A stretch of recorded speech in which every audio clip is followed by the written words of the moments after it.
ಹೋಗೋಣ. ನಾನು ಮೊದಲಿನಿಂದಲೂ ಪ್ರತಿನಿತ್ಯವೂ ನಾವು ಹೇಳ್ತಾ ಇದ್ದೇವೆ, ಸಕಾಮ ಕರ್ಮ ಅನ್ನುವುದು ಮನುಷ್ಯನ ಪುನಃ ಪುನಃ ಪುನಃ ಯಾವ ಆಸೆಯನ್ನು ಇಟ್ಟುಕೊಳ್ಳದೆ ಯಜ್ಞ. ಯಜ್ಞ ಅಂದ್ರೇನು?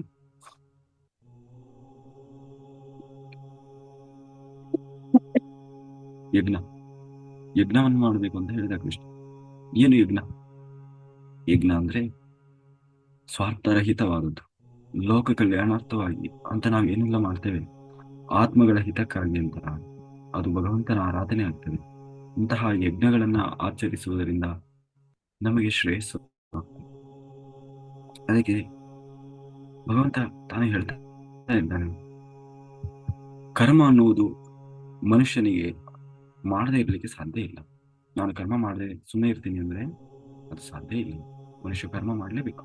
ಕರ್ಮ ಅಂದ್ರೆ ಕೆಲಸ, ಕರ್ಮ ನಿರತನಾಗಲೇಬೇಕು, ಕೆಲಸದಲ್ಲಿ ತನ್ನನ್ನು ತಾನು ತೊಡಗಿಸಿಕೊಳ್ಳಲೇಬೇಕು.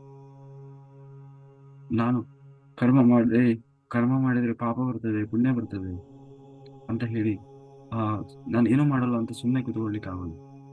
ಹಾಗೆ ಅಕರ್ಮಿಯೂ ಆಗಬಾರದು, ಅದು ಕೂಡ ದೋಷ. ಕರ್ಮಿ ಆಗಬೇಕು, ಹೆಚ್ಚು ಹೆಚ್ಚು ಕರ್ಮ ಮಾಡಬೇಕು. ಆದ್ರೆ ಆ ಕರ್ಮ ಅಂಟದ ಹಾಗೆ ಮಾಡಬೇಕು. ಅಂಟಬಾರದು ಅಂದ್ರೆ ಏನ್ ಮಾಡಬೇಕು? ಅದರ ಫಲವನ್ನ ನಿರೀಕ್ಷೆ ಮಾಡಬಾರದು. ಕರ್ಮ ಅಂಟಬಾರದು ಅಂದ್ರೆ ಅದರ ಫಲವನ್ನ ನಿರೀಕ್ಷೆ ಮಾಡಬಾರದು.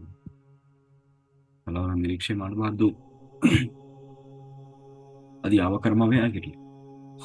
ಏವಂ ಪ್ರವರ್ತಿತಂ ಚಕ್ರಂ ನಾನು ವರ್ತಯತೀಹಯ ಅಘಾಯಾರೀಂದ್ರಿಯ ರಾಮಂ ಮೋಘಂ ಪಾರ್ಥಸ ಜೀವತಿ. ಈ ಸೃಷ್ಟಿ ಚಕ್ರದಲ್ಲಿ ಪ್ರತಿಯೊಬ್ಬನು ಕೂಡ ಈ ಸೃಷ್ಟಿಯಲ್ಲಿ ತನ್ನದೇ ಆದ ಒಂದು ನಿಯಮ ಅನ್ನೋದನ್ನು ಭಗವಂತ ತಾನು ಮಾಡಿಟ್ಟಿದ್ದಾನೆ. ಆ ಸೃಷ್ಟಿ ಚಕ್ರಕ್ಕೆ ಅನುಗುಣವಾಗಿ ಯಾರು ನಡೆದುಕೊಳ್ಳುವುದಿಲ್ಲವೋ, ಅಥವಾ ಯಾರು ತನ್ನ ಇಂದ್ರಿಯಗಳಿಗೆ ದಾಸನಾಗಿ, ಕಣ್ಣೇನೋ ಬಯಸ್ತದೆ, ಕಿವಿ ಏನೋ ಬಯಸ್ತದೆ, ತನ್ನ ಚರ್ಮ ಏನೋ ಬಯಸ್ತದೆ, ನಾಲಿಗೆ ಏನೋ ಬಯಸ್ತದೆ ಅಂತ ಹೇಳಿ ಇಂದ್ರಿಯಗಳನ್ನ ಖುಷಿಪಡಿಸುವುದರಲ್ಲಿ ಯಾರು ತನ್ನನ್ನ ತೊಡಗಿಸಿಕೊಳ್ತಾನೋ ಅವನ ಜೀವನವೇ ವ್ಯರ್ಥ. ಮೂರ್ಖಾತ್ಮ ಅಲ್ಲ. ತನ್ನ ಜೀವನವನ್ನು ಅನಾವಶ್ಯಕವಾಗಿ ಹಾಳು ಮಾಡಿಕೊಂಡು, ಯಾಕೆ ನಾನು ಹೇಳಿದ 4 ಧರ್ಮಗಳಿವೆ ಮನುಷ್ಯನಿಗೆ. ಅದು 4 ಕ್ಷೇತ್ರಗಳು ಅಂತ ಕೂಡ ಹೇಳ್ತಾರೆ. ಒಂದು ಭೌತಿಕ ಕ್ಷೇತ್ರ, ಎರಡನೇದು ಪ್ರಾಣಶಕ್ತಿ ಕ್ಷೇತ್ರ, ಮೂರನೇದು ಭಾವನಾ ಕ್ಷೇತ್ರ, ನಾಲ್ಕನೇದು ಆತ್ಮಕ್ಷೇತ್ರ. ಈ 4 ಕ್ಷೇತ್ರಗಳು ಪ್ರತಿಯೊಬ್ಬ ಮನುಷ್ಯನಲ್ಲಿ ಯಾವಾಗಲೂ ಜಾಗೃತವಾಗಿರುವಂತಹವು. ಇದರಲ್ಲಿ ಯಾವುದು ಸರ್ವಶ್ರೇಷ್ಠವಾದದ್ದು ಅಂದ್ರೆ ಭೌತಿಕ ಕ್ಷೇತ್ರಕ್ಕೆ ಮೂಲವಾದದ್ದು ಯಾವುದಂದ್ರೆ ಪ್ರಾಣಕ್ಷೇತ್ರಕ್ಕೆ ಮೂಲವಾದದ್ದು ಭಾವನಾ ಕ್ಷೇತ್ರ, ಭಾವನಾ ಕ್ಷೇತ್ರಕ್ಕೆ ಮೂಲವಾದದ್ದು ಆತ್ಮಕ್ಷೇತ್ರ. ಹಾಗಾಗಿ ಈ 4 ಕ್ಷೇತ್ರಗಳಲ್ಲಿ ಅತ್ಯಂತ ಶ್ರೇಷ್ಠವಾದ ಕ್ಷೇತ್ರ ಯಾವುದು ಅಂದ್ರೆ ಆತ್ಮಕ್ಷೇತ್ರ. ಸೃಷ್ಟಿ ಚಕ್ರದಲ್ಲಿ ಇದನ್ನ ಯಾರು ಸರಿಯಾಗಿ ಅರ್ಥ ಮಾಡಿಕೊಂಡು ಆತ್ಮಕ್ಕಾಗಿ ಅಂತ ಹೇಳಿ ಶ್ರಮಿಸ್ತಾನೋ ಅವನು ಇಂದ್ರಿಯಗಳಿಗೆ ಯಾವತ್ತೋ ವಶನಾಗುವುದಿಲ್ಲ. ಇಂದ್ರಿಯಗಳು ಯಾವುದಕ್ಕೆ ಖುಷಿ ಕೊಡ್ತದೆ? ಚರ್ಮಕ್ಕೆ ಖುಷಿ ಕೊಡ್ತದೋ? ಇಲ್ಲ, ಚರ್ಮಕ್ಕೆ ಖುಷಿ ಕೊಡೋದಿಲ್ಲ. ಆ ಇಂದ್ರಿಯಗಳು ಇರೋದೇ ಮನುಷ್ಯನನ್ನ ಮೋಹದಲ್ಲಿ ಮುಳುಗಿಸ್ಲಿಕ್ಕೆ, ಅವನನ್ನ ಮಾಯೆಯಲ್ಲಿ ಮುಳುಸ್ಲಿಕ್ಕಾಗಿ. ತಪ್ಪಿಸ್ಕೊಂಡು ಹೋಗಬಾರದು, ಅವನು ಅಲ್ಲೇ ಸಿಕ್ಕಾಕ್ ಹೋಗ್ಬೇಕು. ಅದನ್ನ ಭೇದಿಸಿ ಹೋಗದ ಹಾಗೆ, ಅಂದ್ರೆ ದೇವರು ಅದನ್ನ ಬೇಕು ಅಂತಲೇ ಸೃಷ್ಟಿ ಮಾಡಿದ. ಒಂದು ಅಂಶಾತ್ಮವನ್ನು ಸೃಷ್ಟಿ ಮಾಡಿ ಪೂರ್ಣಾತ್ಮ ಆಗಬೇಕು ನೀನು ಅನ್ನುವ ಟಾಸ್ಕ್ ಕೊಟ್ಟು ಅವನಿಗೆ ಜೊತೆಗೇನೆ 5 ಇಂದ್ರಿಯಗಳನ್ನು ಕೂಡ ಕಳಿಸಿದ್ದಾರೆ. ನಿನ್ನೆ ಪಂಚವಿಂಶತಿ ಹೇಳಿದೆ ನಾನು. 5 ಇಂದ್ರಿಯಗಳನ್ನು ಕೂಡ ಕೊಟ್ಟು ಕಳಿಸಿದ್ದಾರೆ. ಆ ಇಂದ್ರಿಯಗಳು ಅಷ್ಟು ಸುಲಭ ಬಿಡೋದಿಲ್ಲ. ಅವನಿಗೆ ಬೇಕು ಅಂತಲೇ ಅವನಲ್ಲಿ ಆಸೆಗಳನ್ನ ಹುಟ್ಟಿಸ್ತದೆ. ಕಣ್ಣು ಬಯಸ್ತದೆ, ಏನ್ ಬಯಸ್ತದೆ? ಥಾಯ್ಲ್ಯಾಂಡಿಗೆ ಹೋಗ್ಬೇಕಂತ ಬಯಸ್ತದೆ, ಮತ್ತೆ ಚೈನಾ ಹೋಗ್ಬೇಕಂತ ಬಯಸ್ತದೆ. ಯೂಟ್ಯೂಬ್ ಅಲ್ಲಿ ನೋಡ್ತಾನ, ಅದರಲ್ಲೆಲ್ಲ ಟ್ರಿಪ್ ಹೋಗಿ ಅಲ್ಲಿದೆಲ್ಲ ತಿಂದು ಅಲ್ಲೆಲ್ಲ ಅಲ್ಲಿ ಅವನು ಒಂದು ದಿವಸ ನಾನು ಇವತ್ತು ಚೇರು ಟೇಸ್ಟ್ ಮಾಡ್ತಾ ಇದ್ದೀನಿ ಫ್ರೆಂಡ್ಸ್ ನೋಡಿ ಅಂತ ಅವ್ನು ಹಾಕಿರ್ತಾನೆ. ನಾನು ಇವತ್ತು ಹಾವು ಟೇಸ್ಟ್ ಮಾಡ್ತಾ ಇದ್ದೀನಿ ನೋಡಿ ಫ್ರೆಂಡ್ಸ್ ಅಂತ ಅವ್ನು ಹಾಕ್ತಿರ್ತಾನೆ. ಅದನ್ನೆಲ್ಲ ನೋಡಿ ನಾವು ನೋಡಿ ಇವನಲ್ಲೂ ಆಸೆ ಆಗ್ತದೆ. ಹೌದು, ನಾನು ಜೀವನದಲ್ಲಿ ಒಮ್ಮೆ ಚೈನಾಗ್ ಹೋಗ್ಬೇಕು, ನಾನು ಜೀವನದಲ್ಲಿ ಒಮ್ಮೆ ಚೈನಾ ಹೋಗ್ಬೇಕು, ಥಾಯ್ಲೆಂಡ್ ಹೋಗ್ಬೇಕು. ಅಂದ್ರೆ ಏನಕ್ಕೆ? ಕಣ್ಣಿಗೆ, ಕಣ್ಣಿನ ಆನಂದಕ್ಕಾಗಿ, ಸುಖಕ್ಕಾಗಿ. ಹೀಗೆ ಯಾರು ಇಂದ್ರಿಯಗಳ ದಾಸನಾಗ್ತಾನೆ, ಇಂದ್ರಿಯಗಳ ದಾಸನಾಗ್ತಾನೋ ಅವನು ವ್ಯರ್ಥವಾಗಿ ತನ್ನ ಜೀವನವನ್ನು ಕಳ್ಕೊಳ್ತಾನೆ, ವ್ಯರ್ಥವಾಗಿ ತನ್ನ ಜೀವನವನ್ನು ಕಳ್ಕೊಳ್ತಾನೆ. ಆದರೆ ಒಬ್ಬ ಜ್ಞಾನಿ, ಯಸ್ಯ ಸ್ಮರತಿರೇವ ಸ್ಯಾಧಾತ್ಮನ ತೃಪ್ತಶ್ಚ ಮಾನವಃ ಆತ್ಮನ್ನೇವ ಚ ಸಂತುಷ್ಟಃ ತಸ್ಯ ಕಾರ್ಯಂ ನ ವಿದ್ಯತೆ. ಆದ್ರೆ ಯಾರು ಯಾವುದೋ ರೂಪದಲ್ಲಿ, ಗುರುಗಳು ಹೇಳಿದ್ರು, ಸದ್ಗುರುಗಳಿಂದ ಹೇಳಿದ್ರು, ಯಾರೇ ಹೇಳಿದ್ರು, ಒಟ್ಟಿನಲ್ಲಿ ಅವನಿಗೆ ಗೊತ್ತಾಯ್ತು ನಿಜವಾಗ್ಲು ಇದು ಯಾವುದರಲ್ಲೂ ಏನು ಲಾಭ ಇಲ್ಲ. ಆತ್ಮದಲ್ಲಿ ಆತ್ಮದ ಉನ್ನತಿಯನ್ನು ಹೊಂದಬೇಕು, ಅದೇ ನಿಜವಾದ ಜೀವನದ ಸುಕೃತ. ಅದಕ್ಕಾಗಿ ನಾನು ಜನ್ಮ ತಗೊಂಡು ಬಂದಿದ್ದು ಅಂತ ಹೇಳಿ ತಿಳ್ಕೊಂಡು ಯಾರು ಆತ್ಮಕ್ಕಾಗಿ ಅಂತ ಬದುಕ್ತಾ ಇರ್ತಾನೆ, ಆತ್ಮದ ಉನ್ನತಿಗಾಗಿ ಅಂತ ಸಂಪೂರ್ಣವಾಗಿ ತನ್ನನ್ನು ತಾನು ತೊಡಗಿಸಿಕೊಂಡಿರ್ತಾನೋ ಅವನು ಆ ಆತ್ಮನಲ್ಲಿ ಕ್ರೀಡೆ ಮಾಡ್ತಾ ಇರ್ತಾನೋ, ಅವನಷ್ಟು ಆತ್ಮನಲ್ಲಿ ತೃಪ್ತನಾಗಿರ್ತಾನೋ, ಆತ್ಮನಲ್ಲಿ ಸಂತೋಷ ಪಡ್ತಾ ಇರ್ತಾನೋ ಅಂತಹವನು ಜ್ಞಾನಿಗೆ ಇಲ್ಲಿ ಮಾಡಬೇಕಾದ ಕರ್ತವ್ಯ ಏನೂ ಇರುವುದಿಲ್ಲ. ಅವನಿಗೆ ಏನು ಕೆಲಸ ಇಲ್ಲ. ಹೇಳಿನಲ್ಲ, ಸರ್ವಧರ್ಮ ಪರಿತ್ಯಜ್ಯ ಮಾಮೇಕಂ ಶರಣಂ ವ್ರಜ. ಆತ್ಮ ತತ್ವಕ್ಕಾಗಿ ಯಾರು ಶರಣ ಹೋಗಿದ್ದಾನೆ ಅವನಿಗೆ ದೋಷ ಬರೋಲ್ಲ, ಕರ್ಮ ಮಾಡದ ದೋಷ ಬರೋಲ್ಲ, ಕರ್ಮ ಮಾಡದೇ ಇರುವಂತಹ ದೋಷ ಬರೋದಿಲ್ಲ ಅವನಿಗೆ. ಯಾಕೆ ಬರೋದಿಲ್ಲ? ಯಾಕೆ ಬರೋದಿಲ್ಲ ಅಂದ್ರೆ ನಿಜವಾಗಲೂ ಅವನು ಯಾಕೆ ಜನ್ಮವನ್ನು ತಗೊಂಡು ಬಂದಿದ್ದಾನೋ ಅದನ್ನ ಅವನು ಸಾಧಿಸ್ತಾ ಇದ್ದಾನೆ, ಸಾಧಿಸಿದ. ಅದಾದ್ಮೇಲೆ ಅವಶ್ಯಕತೆ ಇಲ್ಲ, ಅವಶ್ಯಕತೆ ಇಲ್ಲ. ನೀವು SSLC ಓದಿ ಆದ್ಮೇಲೆ PUC ಹೋದ್ಮೇಲೆ ಮತ್ತೆ SSLC ಬುಕ್ಸ್ ಓದೋ ಅವಶ್ಯಕತೆ ಇಲ್ಲ. ಓದ್ತಾ ಕೂತ್ಕೊಳ್ತಾನೆ, ಮತ್ತೆ ಎಕ್ಸಾಮ್ ಬರೆಯಕ್ ಹೋಗ್ತಾನೆ, ಇಲ್ಲ. ಅದಾಯ್ತು. ಇಷ್ಟೆಲ್ಲ ಇದ್ದಿದ್ದು ಯಾಕಾಗಿ? ಅವನು ಸಾಧನೆ ಮಾಡ್ಲಿಕ್ಕಾಗಿ. ರಾಗ, ದ್ವೇಷ, ಅಸೂಯೆ ಎಲ್ಲವೂ ಇದ್ದಿದ್ದು ಯಾಕಾಗಿ? ಅವನನ್ನ ಕಟ್ಟಿ ಹಾಕ್ಲಿಕ್ಕಾಗಿ. ಮತ್ತೆ ಮತ್ತೆ ಮತ್ತೆ ಪರೀಕ್ಷೆಗಳು ಬರ್ತಾ ಇರ್ತದೆ. ಯಾಕೆ? ನೋಡೋಣ, ಅದನ್ನ ಭೇದಿಸಿ ಹೋಗ್ಬೇಕು, ಅದನ್ನ ಭೇದಿಸಿ ಹೋಗ್ಬೇಕಾಗ್ತದೆ. ಅದಕ್ಕೆ ಭಗವಂತ ಹೇಳ್ತಾ ಇದ್ದಾನೆ, ಯಾರು ಸಂಪೂರ್ಣವಾಗಿ ಸರ್ವಧರ್ಮ ಪರಿತ್ಯಜ್ಯ ಮಾಮೇಕಂ ಶರಣಂ ವ್ರಜ, ಅದನ್ನ ಬಿಟ್ಟು ನನಗೆ ಬೇರೆ ಇನ್ನೇನು ಇಲ್ಲ ಅಂತ ಹೇಳಿ ಆತ್ಮಕ್ಕೆ ಶರಣ ಹೊಂದಿ ಆತ್ಮದ ಉನ್ನತಿಗಾಗಿ, ಕೇವಲ ತನ್ನೊಳಗೆ ಆತ್ಮನ ಸಂತೋಷ ಪಡಿಸ್ಲಿಕ್ಕಾಗಿ ಎಲ್ಲವನ್ನ ಬಿಟ್ಟು ಅದಕ್ಕಾಗಿ ಅಂತ ಯಾರು ಕೂರ್ತಾನೋ ಅವನು ಬೇರೆ ಕೆಲಸ ಮಾಡೋದಕ್ಕೆ ಅವನಿಗೆ ಅಂತ ಏನಿಲ್ಲ, ಅವನು ಮಾಡಬೇಕಾಗಿಲ್ಲ. ಅವನಿಗೆ ಯಾವ ದೋಷವೂ ಬರೋಲ್ಲ, ಮಾಡದೇ ಇದ್ರೆ ದೋಷ ಬರೋಲ್ಲ. ಅವನು ಅಕರ್ಮಿಯಾಗಿ ಸುಮ್ಮನೆ ಕೂತ್ಕೋ, ಅವನಿಗೆ ದೋಷ ಬರೋದಿಲ್ಲ. ಯಾಕೆ? ಅವನು ಏನನ್ನ ಮಾಡ್ಬೇಕಿತ್ತು ಅದನ್ನು ಮಾಡ್ತಾ ಇದ್ದಾನೆ. ಅವನು ಏನನ್ನ ಮಾಡಬೇಕಿತ್ತು ಅದನ್ನು ಮಾಡ್ತಾ ಇದ್ದಾನೆ. ಆದಿಶಂಕರಾಚಾರ್ಯರು ಹೇಳ್ತಾರೆ, ಏನು? ಯಸ್ಯ ಬ್ರಹ್ಮಣಿ ರಮತೆ ಚಿತ್ತಂ ನಂದತಿ ನಂದತಿ ನಂದತಿ ಏವ. ಅಂದ್ರೆ ಯಾರಾದ್ರೂ ಯಾವಾಗಲೂ ಆತ್ಮದ ಕ್ಷೇತ್ರದಲ್ಲಿ ಆಟ ಆಡ್ತಾ ಇರ್ತಾನೋ ಅವನಿಗೆ ಯಾವಾಗಲೂ ನಂದತಿ ನಂದತಿ, ಆನಂದವೇ ಆನಂದವೇ ಆನಂದವೇ, ಆನಂದದಲ್ಲಿ ತೇಲಾಡ್ತಾ ಇರ್ತಾನೆ. ಅವನಿಗೆ ಬೇರೆ ಯಾವುದು ಬೇಕಾಗಿಲ್ಲ, ಬೇರೆ ಯಾವುದು ಬೇಕಾಗಿಲ್ಲ. ಅದಕ್ಕೆ ಹೇಳ್ತಾ ಇದ್ದು, ಅದಕ್ಕೆ ನೀನು ಸಹ ಕರ್ಮ ನಿರತನಾಗು. ಯಾವ ತರದ ಕರ್ಮ? ನಿಷ್ಕಾಮ ಕರ್ಮದಲ್ಲಿ ಧ್ಯಾನ ಮಾಡು, ನಿಷ್ಕಾಮ ಧರ್ಮದಲ್ಲಿ, ನಿಷ್ಕಾಮ ಸರಿ.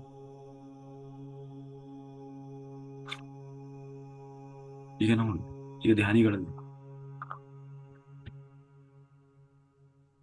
ಎಷ್ಟೋ ಜನ ಸರಿ ಧ್ಯಾನ ಮಾಡೋದು ಯಾಕೆ? ಇನ್ನೊಬ್ಬರನ್ನ ನೋಡ್ತಾರೆ, ಅವರು ಹೇಳ್ತಾರೆ ನನಗೆ ಹಾಸ್ಟೆಲ್ ಟ್ರಾವೆಲ್ ಆಗ್ತದೆ.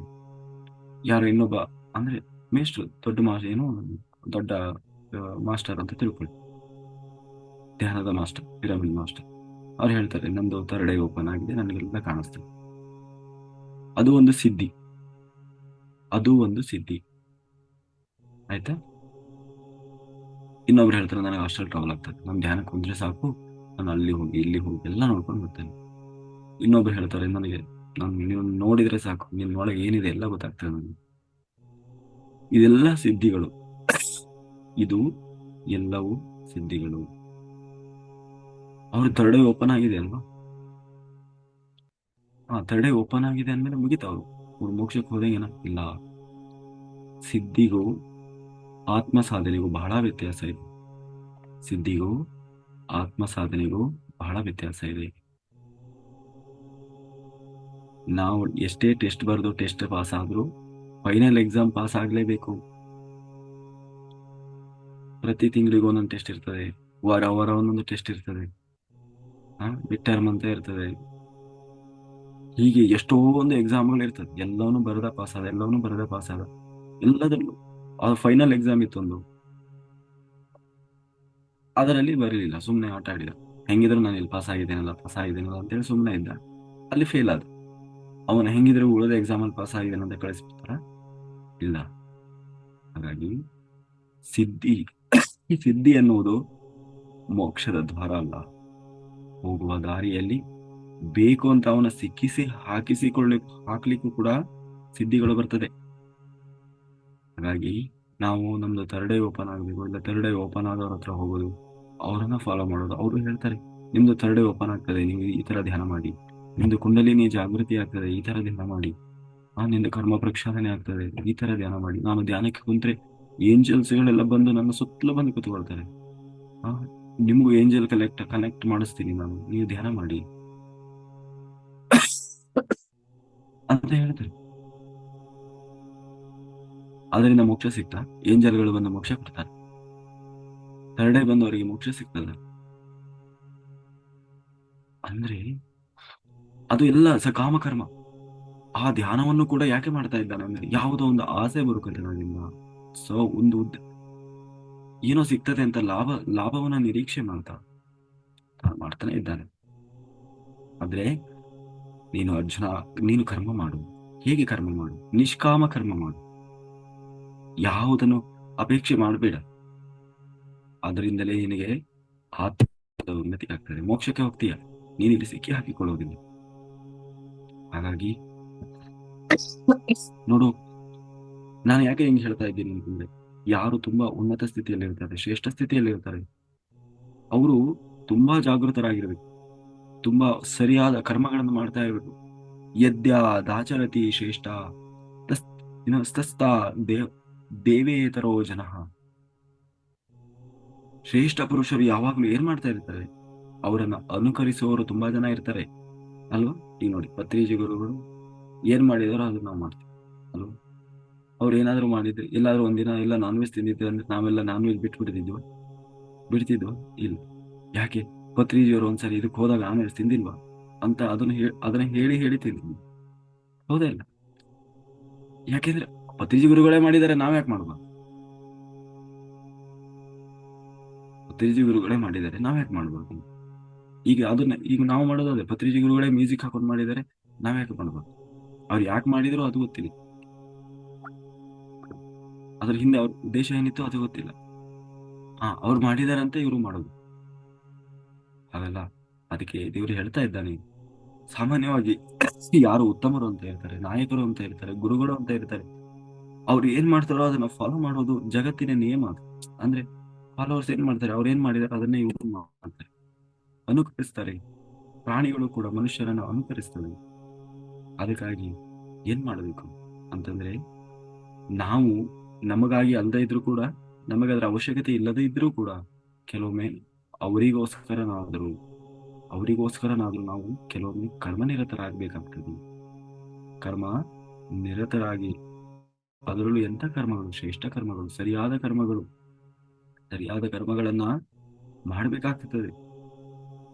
ಅದಕ್ಕೆ ನೋಡು ಅರ್ಜುನ, ನನ್ನ ಬಗ್ಗೆ ಹೇಳ್ತೀನಿ ಕೇಳಿ.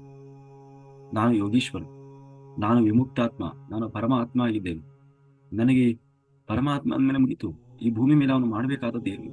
ಅದಕ್ಕೆ ಹೇಳ್ತಾ ಇದ್ದಾನೆ, ನಮೇ ಪಾರ್ಥಸ್ತಿ ಕರ್ತವ್ಯಂ ತ್ರಿಷು ಲೋಕೇಶು ಕಿಂಚನ ನಾನವಾಪ್ತವ್ಯ ವರ್ತಯೇವ ಚ ಕರ್ಮ.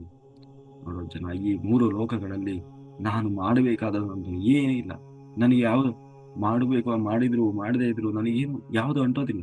ನನಗೆ ಯಾವ ಜವಾಬ್ದಾರಿಗಳೂ ಇಲ್ಲ. ಆದರೂ ನಾನು ಕರ್ಮ ಮಾಡುವುದರಲ್ಲಿ ಮಗ್ನನಾಗಿದ್ದೇನೆ. ನಾನೊಬ್ಬ ಕ್ಷತ್ರಿಯನಾಗಿ ಯುದ್ಧ ಮಾಡದೇ ಇದ್ರು ಸಾರಥಿಯಾಗಿದ್ದೀನಿ. ಯಾಕೆ? ನಾನು ಸುಮ್ಮನೆ ಇರಬಾರ್ದು. ನನ್ನನ್ನು ನೋಡಿ ಫಾಲೋ ಮಾಡೋರು ತುಂಬಾ ಜನ ಇರ್ತಾರೆ.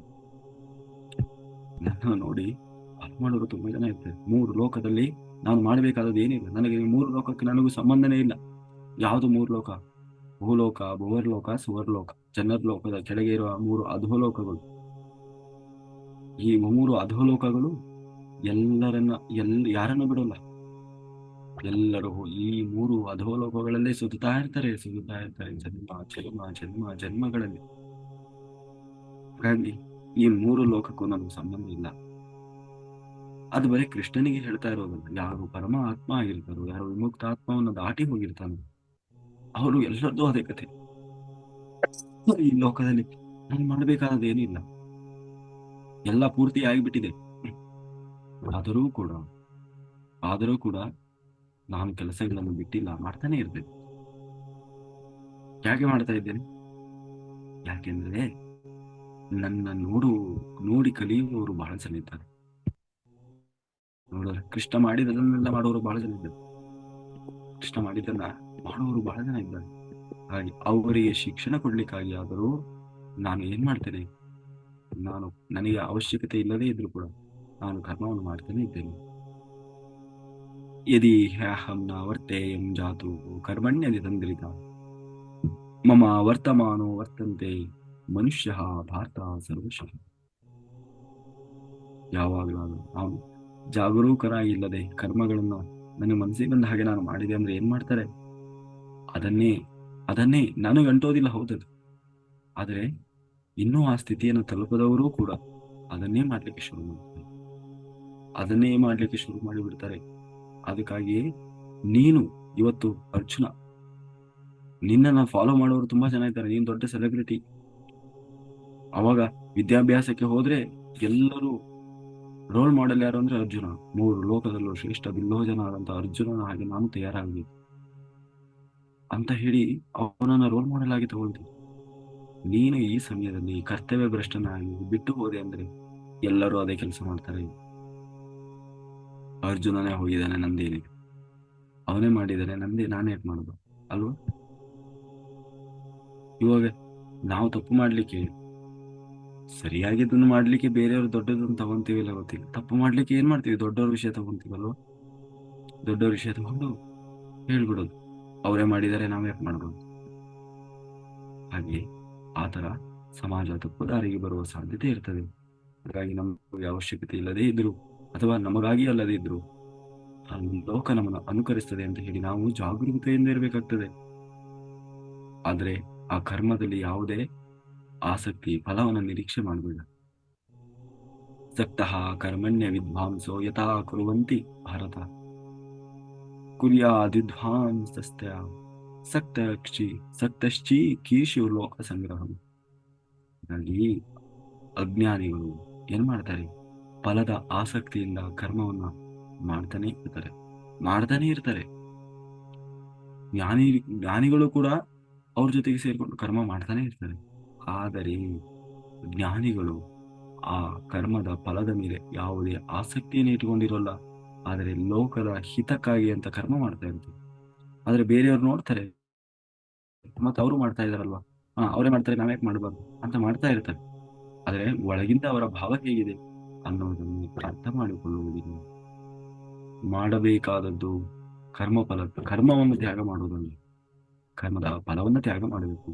ಯಾರು ಕರ್ಮದ ಫಲವನ್ನ ತ್ಯಾಗ ಮಾಡಿ ಯಾವುದೇ ಕಾಮಗಳನ್ನ, ಆಸೆಗಳನ್ನ ಇಟ್ಟುಕೊಳ್ಳದೆ ಧ್ಯಾನ ಮಾಡ್ತಾನೋ, ಯಾವುದೇ ಆಸೆಗಳನ್ನ ಇಟ್ಟುಕೊಳ್ಳದೆ ತನ್ನ ಆತ್ಮದ ಉನ್ನತಿಗಾಗಿ ಅಂತ ಪ್ರತಿನಿತ್ಯ ಸಜ್ಜನ ಸಾಂಗತ್ಯ ಮಾಡುವುದು, ಸ್ವಾಧ್ಯಾಯ ಮಾಡುವುದು, ಧ್ಯಾನ ಪ್ರಚಾರ ಮಾಡುವುದು, ಲೋಕ ಕಲ್ಯಾಣ ಎಲ್ಲ ನಿಸ್ವಾರ್ಥಕ್ಕಾಗಿ ಯಾರು ಮಾಡ್ತಾನೆ ಅವನು ಈ ಸಂಸಾರದಿಂದ ತಪ್ಪಿಸಿಕೊಳ್ತಾನೆ. ಜನನ ಮರಣ ಚಕ್ರದಿಂದ, ಬಂಧನದಿಂದ ತಪ್ಪಿಸಿಕೊಳ್ತಾನೆ. ಇಲ್ಲದೆ ಹೋದ್ರೆ ಆ ಕರ್ಮದ ಫಲದಕ್ಕಾಗಿ ಜೋತು ಬಿದ್ದ ಅಂದ್ರೆ ಏನಾಗ್ತಾನೆ? ಮತ್ತೆ ಮತ್ತೆ ಮತ್ತೆ ಮತ್ತೆ ಬಂಧನಕ್ಕೆ ಸಿಕ್ಕಿ ಹಾಕಿಕೊಂಡ. ಅಲ್ಲ, ಇದೊಂದು ಸಾರಿ ಏನಾಗ್ತದೆ ನೋಡ್ಬಿಡು. ಒಂದೇ ಅಲ್ವಾ, ಒಂದ್ ಆಸೆ, ಆಮೇಲೆ ಏನ್ ಬೇಡ ನನಗೆ. ಒಂದ್ ಮನೆ ಕಟ್ಟಬೇಕಂತ ಒಂದ್ ಆಸೆ, ಅದೊಂದು ನಾನು ಬಯಸ್ತೀನಿ ಅಷ್ಟೆ. ಆಮೇಲೆ ಏನ್ ಬೇಡ, ಅದಾಯ್ತು. ಆಮೇಲೆ ಇನ್ನೊಂದು ಶುರುವಾಯ್ತು, ಅದು ಒಂದಾದ್ಮೇಲೆ ಮತ್ತೆ ನನಗೆ ಬೇರೆದೇನ್ ಬೇಡ. ಆಮೇಲಿಂದ ನಾನು ನಿಷ್ಕಾಮ ಮಾಡ್ತೇನೆ. ಹೀಗಂದ್ರೆ ಆಗೋಲ್ಲ.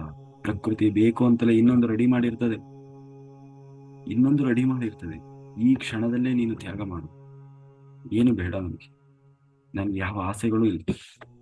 ಏನ್ ಬರ್ತದೋ ಅದಾಗೆ ಬಂದ್ರೆ ಆಯ್ತು, ಭೋಗಿಸೋದು. ಆದ್ರೆ ನಾನಾಗೆ ಇಚ್ಛಿಸೋದಿಲ್ಲ, ಬೇಡ ನನಗೆ.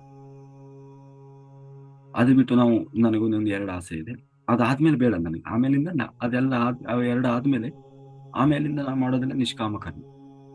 ಹಾಗ ಅನ್ಕೊಂಡ್ರೆ ಆಗೋದಿಲ್ಲ. ಆಮೇಲೆ 4 ರೆಡಿ ಇರ್ತಾವೆ, ಅದು ಎರಡು ಆದ್ಮೇಲೆ 4 ಕಾಯ್ತಾ ಇರ್ತವೆ ರೆಡಿಯಾಗಿ. ಹಾಗಾಗಿ ಅದು ಬೇಕು ಅಂತಲೇ ಅವು ರೆಡಿ ಆಗಿರ್ತದೆ. ಪ್ರಕೃತಿ ಧರ್ಮವೇ ಆಗಿದೆ ಅದು. ಪರೀಕ್ಷೆ ಅಂದ್ರೇನೆ ಆಗಿರ್ತದೆ. ಹಾಗಾಗಿ ಏನ್ ಮಾಡು ನೀನು ಇವತ್ತಿನಿಂದಲೇ ನಿರ್ಧಾರ ಮಾಡು. ಈಗ ಮಾಡುವ ಕರ್ಮದಿಂದಲೇ ನೀನು ನಿಷ್ಕಾಮ ಕರ್ಮವನ್ನು ಮಾಡು. ಈ ಕ್ಷಣದಲ್ಲಿ ನಿನಗೆ ಅದೇನು ಅದ್ರದ್ದು ಏನು ಲಾಭ ಸಿಗ್ತಾ ಇಲ್ವಲ್ಲ ಅಂತ ಅನಿಸ್ತಾ ಇರ್ಬೋದು.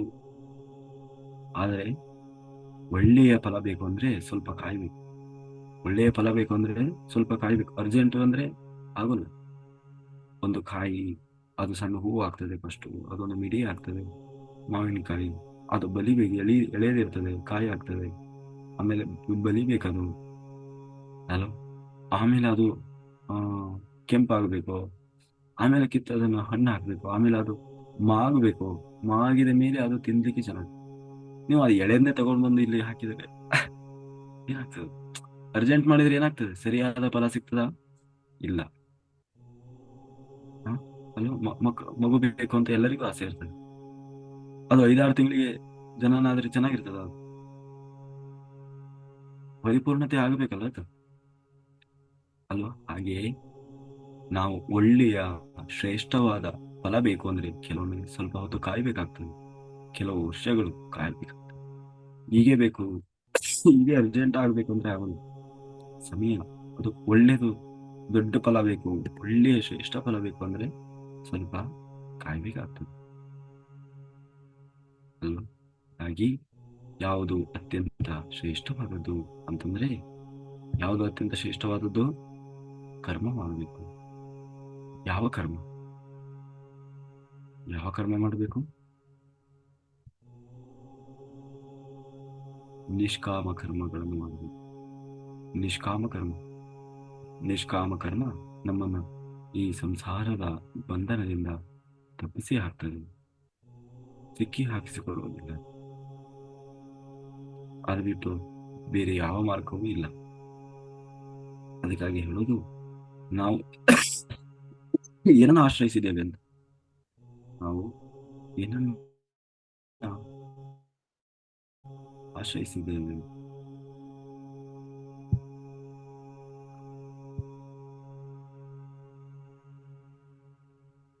ಈಗ ಗೊತ್ತಾಗಿರ್ಬೇಕಲ್ಲ, ನಾವು ಧ್ಯಾನ ಮಾಡೋದು ಕೂಡ ಅಷ್ಟೇ. ಅದ್ರಲ್ಲಿ ನಾವು ಆಸೆ ಇಟ್ಟುಕೊಂಡು ಇನ್ನೇನೇನೋ ಸಿದ್ಧಿಗಳಿಗಾಗಿ, ನಂದು ಚಕ್ರ ಆಕ್ಟಿವೇಶನ್ ಆಗ್ಬೇಕು ಅಂತಲೋ, ನಂದು ಕುಂಡಲಿನಿ ಜಾಗೃತಿ ಆಗ್ಬೇಕಂತಲೋ, ನಮ್ದು ಥರ್ಡ್ ಐ ಓಪನ್ ಆಗ್ಬೇಕಂತಲೋ, ನಾನು ಅಸ್ಟ್ರಲ್ ಟ್ರಾವೆಲ್ ಮಾಡ್ಬೇಕಂತಲೋ, ಅಸ್ಟ್ರಲ್ ಟ್ರಾವೆಲ್ ಮಾಡಿದ ತಕ್ಷಣ ಅವನೇನು ಮೋಕ್ಷ ಕರ್ಕೊಂಡು ಹೋಗೋದು, ಥರ್ಡ್ ಐ ಓಪನ್ ಮಾಡಿದ ತಕ್ಷಣ ಅವನೇನು ಮೋಕ್ಷ ಕರ್ಕೊಂಡು ಹೋಗೋದು ಆಯ್ತಲ್ಲ.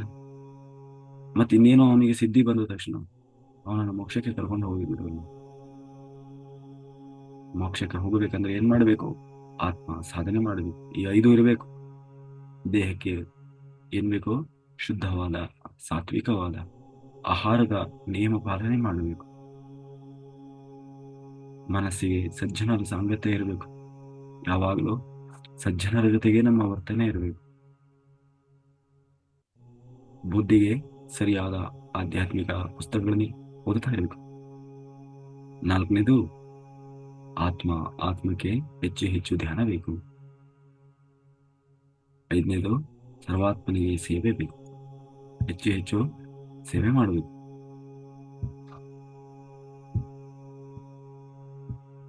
ಕಾಯಿನ ವಾಚ ಮನಸ್ಸೇಂದ್ರಿಯ ಇರುವ ಬುದ್ಧಾತ್ಮನಾವ ಪ್ರಕೃತಿ ಸ್ವಭಾವ ಕರೋಮಿ ಇಂದ ಸಕಲಂ ಬರೆಸಿ ನಾರಾಯಣಾಯಿತಿ ಸಮರ್ಪಯಾಮಿ.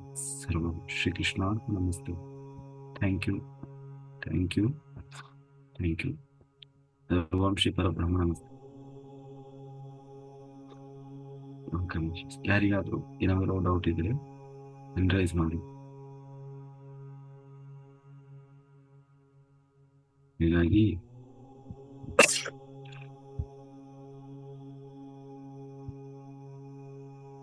ಹ್ಮ್.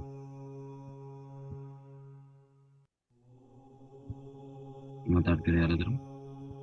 ಹಾ, ಆಮೇಲೆ ನಿನ್ನೆ ಅವ್ರಿಗೆ ಕೇಳಿದ್ರು ನೋಡಿ, ವಿಜಯ ಮೇಡಮ್, ಯಾರು ವಿಜಯಲಕ್ಷ್ಮಿ ಅಲ್ವಾ? ನಿಮಿಷ ತಡೀರಿ, ಅದು ಹೇಳ್ತೀನಿ. ಇಲ್ಲೆಲ್ಲ ಇತ್ತಪ್ಪ. ಹ್ಮ್. ಅದೇ ಅಂತ ನಾನು ಇದೆಯಾ, ಇದು ಹೊಸ ವಿಷಯ ಅಂತ. ಅದು ಏನಾಗಿದೆ ಅಂದ್ರೆ, ಅವೇನ 227 ಹುಟ್ಟಿದ ಮೇಲೆ ಹಿಂಗಾಗ್ತದೆ, ಸತ್ತ ಮೇಲೆ ಹಿಂಗಾಗ್ತದೆ ಅಂತ ಹೇಳಿ ಇಲ್ಲಿದೆ ನೋಡಿ, ನಾನು ಶೇರ್ ಮಾಡ್ತೀನಿ ನೋಡಿ ಇವಾಗ. ನಾನು ನಿನ್ನೆ ಹೇಳಿದ ಕಾನ್ಸೆಪ್ಟ್ ಕಾಣಿಸ್ತಾ ಇದೆಯಾ? ಕಾಣಿಸ್ತಾ ಇದೆಯಾ? ಹ, ಇಲ್ಲಿ ಇದು ಪಂಚ ವಿಂಶತಿ ಬಗ್ಗೆ ನಾನು ಹೇಳ್ತಾ ಇರೋ ವಿಷಯ ಇದರಲ್ಲಿದೆ. ಇದಾದ್ಮೇಲೆ 25 ಇದೆ ಅಲ್ವಾ? ನಿನ್ನೆ ನಾನು ಹೇಳಿದೆ ನೋಡಿ. ಒಂದು ಒಂದು ಆತ್ಮ, ಆಯ್ತಾ? ಎರಡು ಎರಡು ಮತ್ತೆ 17 ಸೇರಿ ಎಷ್ಟಾಯ್ತು? 19. 19 5 ಎಷ್ಟಾಯ್ತು? 24. 24 ಪ್ರಕೃತಿ. ಒಟ್ಟು ಟೋಟಲ್ 25. ಪಂಚ ವಿಂಶತಿ ಅಂದ್ರೆ 25 ಅಂತ ಅಂದ್ರೆ ಒಬ್ಬ ಮನುಷ್ಯನು ಪ್ರಕೃತಿಯಲ್ಲಿ ಪ್ರವೇಶ ಮಾಡುವ ಹಾಗೆ 3 ಉಡುಪುಗಳನ್ನು ಧರಿಸ್ತಾನೆ.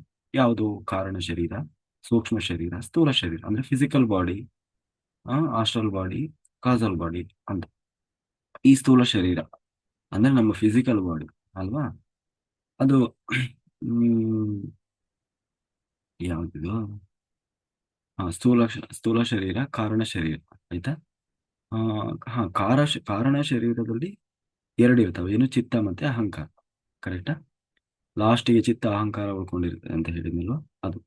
ಇನ್ನು ಸೂಕ್ಷ್ಮ ಶರೀರದಲ್ಲಿ 17 ಇರ್ತದೆ. 17 ಯಾವುದು ಅಂತಂದ್ರೆ ಪಂಚ ತನ್ಮಾತ್ರಗಳು, ಪಂಚ ಜ್ಞಾನೇಂದ್ರಿಯಗಳು, ಪಂಚ ಕರ್ಮೇಂದ್ರಿಯಗಳು ಮತ್ತೆ ಮನಸ್ಸು ಬುದ್ಧಿ ಎಲ್ಲ ಸೇರಿ 17 ತನ್ಮಾತ್ರೆಗಳು ಇರ್ತದೆ. ಇನ್ನು ಆ ಐದನೇದು, ಸಾರಿ, ಯಾವುದು? ನಮ್ಮ ಫಿಸಿಕಲ್ ಬಾಡಿ, ಅದು ಪಂಚಭೂತಗಳಿಂದ ಆಗಿರ್ತದೆ. 5 ಪಂಚಭೂತಗಳು, 5 5 ಆ ಪಂಚೇಂದ್ರಿಯಗಳು 10 ಆಯ್ತು, 5 ತನ್ಮಾತ್ರೆಗಳು 15 ಆಯ್ತು, 5 ಕರ್ಮೇಂದ್ರಿಯಗಳು 20 ಆಯ್ತು, ಮನಸ್ಸು 21 ಆಯ್ತು, ಬುದ್ಧಿ 22 ಆಯ್ತು, ಚಿತ್ತ 23 ಆಯ್ತು, ಅಹಂಕಾರ 24 ಆಯ್ತು. ಇದು ಸೃಷ್ಟಿ ಅಂದ್ರೆ ಪ್ರಕೃತಿ. ಅಂದ್ರೆ ಇದೆಲ್ಲವೂ ಅಸತ್ಯ, ನಾಶ ಆಗೋ. ಎಲ್ಲೋ ಹೋಯ್ತಪ್ಪ? ಹ, ಅಲ್ವಾ? ನಾಶ ಆಗೋದು. ಲಾಸ್ಟ್ ಇನ್ನು 24 ಒಂದು ಯಾವುದು ಅಂದ್ರೆ ಆತ್ಮ. ಈ ಆತ್ಮ ಸಂಪೂರ್ಣ ಇವೆಲ್ಲ ಪ್ರಕೃತಿಯಿಂದ ಬಿಡು ಎಲ್ಲವನ್ನ ಕಳ್ಕೊಳ್ಬೇಕು. ಅವೆಲ್ಲವನ್ನ ಸೇರಿಸಿದ್ರೆ ಒಂದು ಆತ್ಮ. ಎರಡು 5 ಅಹಂಕಾರ, ಚಿತ್ತ. 17 ಈ ಸೂಕ್ಷ್ಮ ಶರೀರದಲ್ಲಿರೋದು. 5 ಪಂಚಭೂತಗಳು, ಟೋಟಲ್ 25. ಇಲ್ಲಿ ಕೆಳಗಿದೆ ನೋಡಿ, ಮನುಷ್ಯ ಭೌತಿಕ ಪರವಾಗಿ ಸತ್ತು ಹೋದಾಗ ಆತನ ಸಂಖ್ಯೆ 255 = 20 ಆಗುತ್ತದೆ. ಅದರರ್ಥ 255 20 ಅಲ್ಲ, ಅದು 25 -5 ಆಗ್ಬೇಕದು. ಅಲ್ಲಿ ಮೈನಸ್ ಪ್ರಿಂಟಿಂಗ್ ಮಿಸ್ಟೇಕ್ ಆಗಿದೆ. ಇದು ಪ್ರಿಂಟಿಂಗ್ ಮಿಸ್ಟೇಕ್ ಆಗಿದೆ ಅಲ್ವಾ? ಇಲ್ಲಿದೆ ನೋಡಿ ಮೇಲೆ. ಹಾ, 25 ಯಾವುದು? ಒಟ್ಟು 25 ಇರ್ತದೆ. ಮನುಷ್ಯ ಭೌತಿಕ ಪರವಾಗಿ ಸತ್ತು ಹೋದವನು ಸತ್ತು ಹೋದಾಗ ಏನಾಗ್ತದೆ? ಪಂಚ ಪಂಚಭೂತಗಳಿಂದ ತಯಾರಾದ ಶರೀರ ನಾಶ ಆಯ್ತು. ಏನಾಯ್ತು? 5 5 ಮೈನಸ್ ಆಯ್ತು, ಅವಾಗ 20 ಆಗ್ತದೆ. 20 ಮಾತ್ರ ಉಳ್ಕೊಳ್ತದೆ. ಆಗ ಸೂಕ್ಷ್ಮ ಶರೀರ, ಆಸ್ಟ್ರಲ್ ಬಾಡಿ, ಸೂಕ್ಷ್ಮ ಲೋಕಗಳಿಂದ ಕಾರಣ ಲೋಕಗಳಿಗೆ ಹೋದಾಗ ಆಸ್ಟ್ರಲ್ ಬಾಡಿ ಏನಾಗ್ತದೆ? ಆಸ್ಟ್ರಲ್ ಬಾಡಿಯಲ್ಲಿರೋ 17 ಕಡಿಮೆ ಆಗ್ತದೆ. ಇಲ್ಲಿ 20 ಉಳಿತಲ್ವಾ ಮೇಲ್ಗಡೆದು? ಆ 20ರಲ್ಲಿ 17 ಹೋಯ್ತು. 17ರಲ್ಲಿ ಯಾವ್ದು ಇರ್ತದೆ? 17 ಆಸ್ಟ್ರಲ್ ಬಾಡಿ. ಅದೇ ಹೇಳಿನಲ್ವ, 5 ಪಂಚೇಂದ್ರಿಯಗಳು, 5 ಕರ್ಮೇಂದ್ರಿಯಗಳು, 5 ತನ್ಮಾತ್ರೆಗಳು, ಮನಸ್ಸು ಬುದ್ಧಿ. ಈ 17 ನಾಶ ಆಗ್ತದೆ. ಆಗ ಏನು ಉಳ್ಕೊಳ್ತದೆ? ಇದು 13 ಅಲ್ಲ, 3. 20ರಲ್ಲಿ 17 ಹೋದ್ರೆ 3. ಅದು ಪ್ರಿಂಟಿಂಗ್ ಮಿಸ್ಟೇಕ್ ಆಗಿದೆ. ಹಾ, ನೋಡಿ, ಇದು ಕಾಮನ್ ಸೆನ್ಸ್ ಇದು. ಅಂದ್ರೆ ಈ ಕಾನ್ಸೆಪ್ಟ್ ಗೊತ್ತಿದ್ರೆ ಇದು ಗೊತ್ತಾಗ್ತದೆ, ಇದು ಪ್ರಿಂಟಿಂಗ್ ಮಿಸ್ಟೇಕ್ ಆಗಿದೆ ಅಂತ. ಇಲ್ಲ ಅಂದ್ರೆ ಇದು 255 ಅಂತಲೇ ಓದ್ಕೋಬೇಕು. ಹಾ, ಇದು ಆತ್ಮಜ್ಞಾನ ಹೊಂದಿದ ಅಂದ್ರೆ ಕಾಸಲ್ ಬಾಡಿ ಅಷ್ಟೇ ಇರ್ತದೆ. ಕಾಸಲ್ ಬಾಡಿಯಲ್ಲಿ ಚಿತ್ತ ಅಹಂಕಾರ ಇರ್ತದೆ. ಆ ಚಿತ್ತ ಅಹಂಕಾರ ಹೆಂಗೆ ನಾಶ ಆಗ್ತದೆ? ಆತ್ಮಜ್ಞಾನ ಹೊಂದಿದಾಗ, ಅಂದ್ರೆ ಅಹಂಕಾರ ನಶಿಸ್ತದೆ. ಆತ್ಮಜ್ಞಾನ ಹೊಂದಿದ್ರೆ ಅಹಂಕಾರ ನಶಿಸ್ತದೆ. ಇನ್ನು ಚಿತ್ತ, ಶ್ವಾಸದ ಮೇಲೆ ಗಮನ ಇಟ್ಟು ಧ್ಯಾನ ಮಾಡಿದಾಗ ಚಿತ್ತ ಪರಿಶುದ್ಧ ಆಗ್ತದೆ. ಆಗ ಸಂಖ್ಯೆ ಏನಾಗ್ತದೆ? 32 ಅಲ್ಲ, ಇದು 3 - 2. 3 - 2 = 1 ಅದಾಗ್ತದೆ. ಅಂದ್ರೆ ಮೈನಸ್ ಅಲ್ಲಿ ಸ್ಕಿಪ್ ಆಗಿದೆ. ಹಾ, ಆಗ ಒಂದೇ ಉಳಿತದೆ, ಯಾವುದು? ಆತ್ಮ ಒಂದೇ ಉಳಿತದೆ. ಆಗ ಅವನು ಅದ್ವೈತದಂತೆ ಪುರುಷೋತ್ತಮನಾಗಿ ಪರಮಾತ್ಮನಾಗಿ ಪ್ರಕಾಶಿಸ್ತಾನೆ. ಇದೇ ಕಪಿಲ ಮಹಾಮುನಿ ಬೋಧಿಸಿದ ಸಾಂಖ್ಯಯೋಗದ ಸಾರಾಂಶ. ಆಯ್ತಾ? ಹ ನೋಡಿ, ಒಂದು ಸಣ್ಣ ಪ್ರಿಂಟಿಂಗ್ ಮಿಸ್ಟೇಕು ಎಷ್ಟು ದೊಡ್ಡ ಸಮಸ್ಯೆ ಅದೇ. ಇದು ಯಾವ್ದಪ್ಪ ಕಾನ್ಸೆಪ್ಟ್ ಇದು? ಅದಕ್ಕೆ ನಾನು ಹೇಳ್ಬಿಟ್ಟೆಪ್ಪ, ನನಗೆ ಗೊತ್ತಿಲ್ಲಪ್ಪ ಅದು ಯಾವುದೇನು ಏನಾಗಿದೆ ಅಂತ. ಹ್ಮ್ ಅದೇ ಅದಪ್ಪ ಪಂಚವಿಂಶತಿನೇ ಅದು. ಅದು ಪಾಪ ಪ್ರಿಂಟಿಂಗ್ ಮಿಸ್ಟೇಕ್ ಆಗಿ ಗೊತ್ತಾಗಿಲ್ಲ ಅವರಿಗೆ. ಹೀಗಾಗಿದೆ. ಹ್ಮ್ ಓಕೆ ಮಾಸ್ಟರ್, ಹಾಗಾಗಿ ಹೆಚ್ಚು ಹೆಚ್ಚು ಧ್ಯಾನ ಸಾಧನೆಗೆ ಒತ್ತು ಕೊಡಿ. ಹ್ಮ್ ಎಸ್ ಮೇಡಮ್, ಹೇಳಿ. ಆ, ನಮಸ್ತೆ ಸರ್. ನಮಸ್ತೆ ಮೇಡಮ್. ಇದು ನಿನ್ನೆ ಒಂದು ವಿಚಾರ ಉಳಿತು. ಅಜ್ಞಾನಕ್ಕೆ ಕಾರಣ ಅಂತ ಬಗ್ಗೆ ಓದ್ತಾ ಇದ್ದಾಗ, ಹಗಲಿನಲ್ಲಿ ನಿಶ್ಚಳವಾಗಿ ಕಾಣೋ ಎಲ್ಲಾ ವಿಚಾರಗಳು ದುಃಖಕ್ಕೆ ಕಾರಣ ಆಗ್ತದ? ಹಗಲಿನಲ್ಲಿ ಕಾಣುವ ಅಂತಂದ್ರೆ ಏನ್ ಕಾಣೋದು? ಅಂದ್ರೆ ಕಣ್ಣಿಗೆ ಕಾಣೋದು. ಕಣ್ಣಿಗೆ ಕಾಣೋದು. ಕಣ್ಣಿಗೆ ಕಾಣೋದು ಅನ್ನೋದಕ್ಕಿಂತ ಅದನ್ನ ಮನಸ್ಸಿನಿಂದ ಹೆಂಗೆ ತಗೊಳ್ತಾನೆ ಅನ್ನೋದು ಇಂಪಾರ್ಟೆಂಟ್ ಹ್ಮ್. ಅಲ್ವಾ? ಕಣ್ಣಿಗೆ ಎಲ್ಲದೂ ಕಾಣ್ತದೆ, ಆದ್ರೆ ಮನಸ್ಸಿಗೆ ಈಗ ಕೃಷ್ಣನು ಎಲ್ಲ ನೋಡ್ತಾ ಇದ್ದ, ಅಥವಾ ಪತ್ರಿಜಿ ಗುರುಗಳು ಎಲ್ಲವನ್ನೂ ನೋಡ್ತಾ ಇದ್ರು, ಸಾಮಾನ್ಯ ಮನುಷ್ಯರು ಎಲ್ಲವನ್ನೂ ನೋಡ್ತಾ ಇದ್ರು. ಹಾ, ಏನ್ ಹೇಳಿದ್ರಿ ಅವ್ರು? ಎಲ್ಲವನ್ನ ನೋಡ್ತಾ ಇರೋದು ಹಗಲಲ್ಲಿ ಕಾಣೋ ನಿಶ್ಚಳವಾಗಿ ನಾವ್ ಏನೇನ ಕಾಣ್ತೀವೋ ಅದೆಲ್ಲ ಹ್ಮ್. ದುಃಖಕ್ಕೆ ಕಾರಣ ಆಗುತ್ತೆ ಆದ್ರೆ ಅಜ್ಞಾನಿಗಳಿಗೆ. ಅಜ್ಞಾನಿಗಳಿಗೆ ಆಗ್ತದೆ, ಯಾಕೆಂದ್ರೆ ಅವನಲ್ಲಿ ನಾನು ಹೇಳೋದು ಶಮ ಮತ್ತೆ ದಮ ಅಂತ ಹೇಳಿದೆ. ದಮ ಶಮ. ದಮ ಅಂದ್ರೆ ಹೊರಗಡೆಯಿಂದ ಇಂದ್ರಿಯಗಳನ್ನ ಕಂಟ್ರೋಲ್ ಮಾಡೋದು ಬಲವಂತವಾಗಿ. ಶಮ ಅಂದ್ರೆ ಒಳಗಡೆಯಿಂದ ಮನಸ್ಸನ್ನ ಕಂಟ್ರೋಲ್ ಮಾಡೋದು. ಮನಸ್ಸು ಒಳಗಡೆಯಿಂದ ಕಂಟ್ರೋಲ್ ಇಲ್ಲ ಅಂದ್ರೆ ಅವನು ಇಂದ್ರಿಯಗಳು ಹೇಗೆ ಆಟ ಆಡಿಸ್ತದೋ ಹಾಗೆ ಅವನಿಗೆ ಅದಾಗ್ತದೆ. ಮಾಯೆ. ಮಾಯೆ ಅವನನ್ನ ಅದಕ್ಕೆ ಅಜ್ಞಾನ ಕಾರಣ. ಮಾಯೆ ಅವನು ಮತ್ತೆ ಮತ್ತೆ ಮತ್ತೆ ಆ ಅದರಲ್ಲಿ ಮುಳುಗಿಸ್ತಾ ಇರ್ತದೆ. ಅದೇ ಸತ್ಯ ಅನ್ನೋ ಹಾಗೆ ಅದರಲ್ಲಿ ತೇಲ್ತಾ ಇರ್ತಾನೆ, ಅಲ್ವಾ?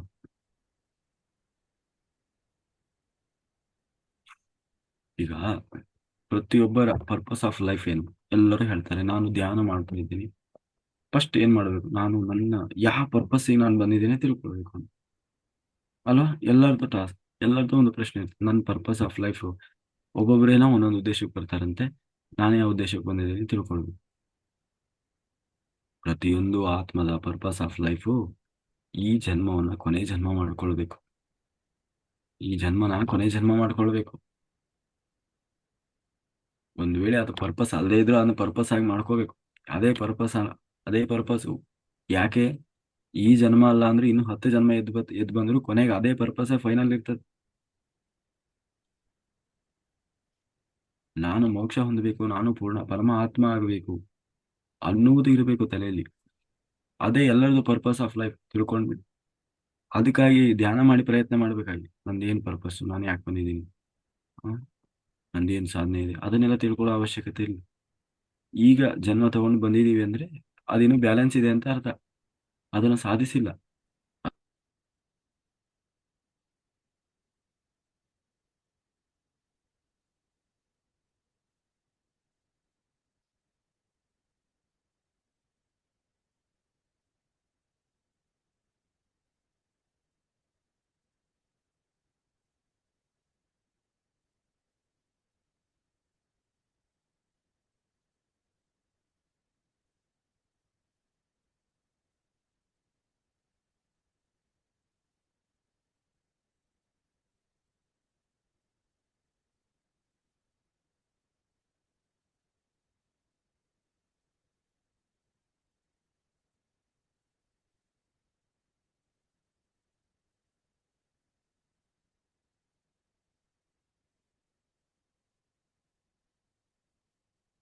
ಅಲ್ವಾ? ಹಾಗೆ ಪ್ರತಿಯೊಬ್ಬ ಪರ್ಪಸ್ ಆಫ್ ಲೈಫ್ ಏನು ಅಂತಂದ್ರೆ ಈ ಜನ್ಮವನ್ನು ನಾವು ಕೊನೆ ಜನ್ಮ ಮಾಡ್ಕೊಳ್ಬೇಕು. ಅದಕ್ಕಾಗಿ ಪ್ರಯತ್ನ ಮಾಡಬೇಕು. ಅದಕ್ಕಾಗಿ ಇಷ್ಟೆಲ್ಲ ರೂಲ್ಸು, ಆತ್ಮಜ್ಞಾನ ಸಾಧನೆ ಎಲ್ಲ ಮಾಡ್ತಾ ಇರೋದರ ಉದ್ದೇಶ ಅದೇ.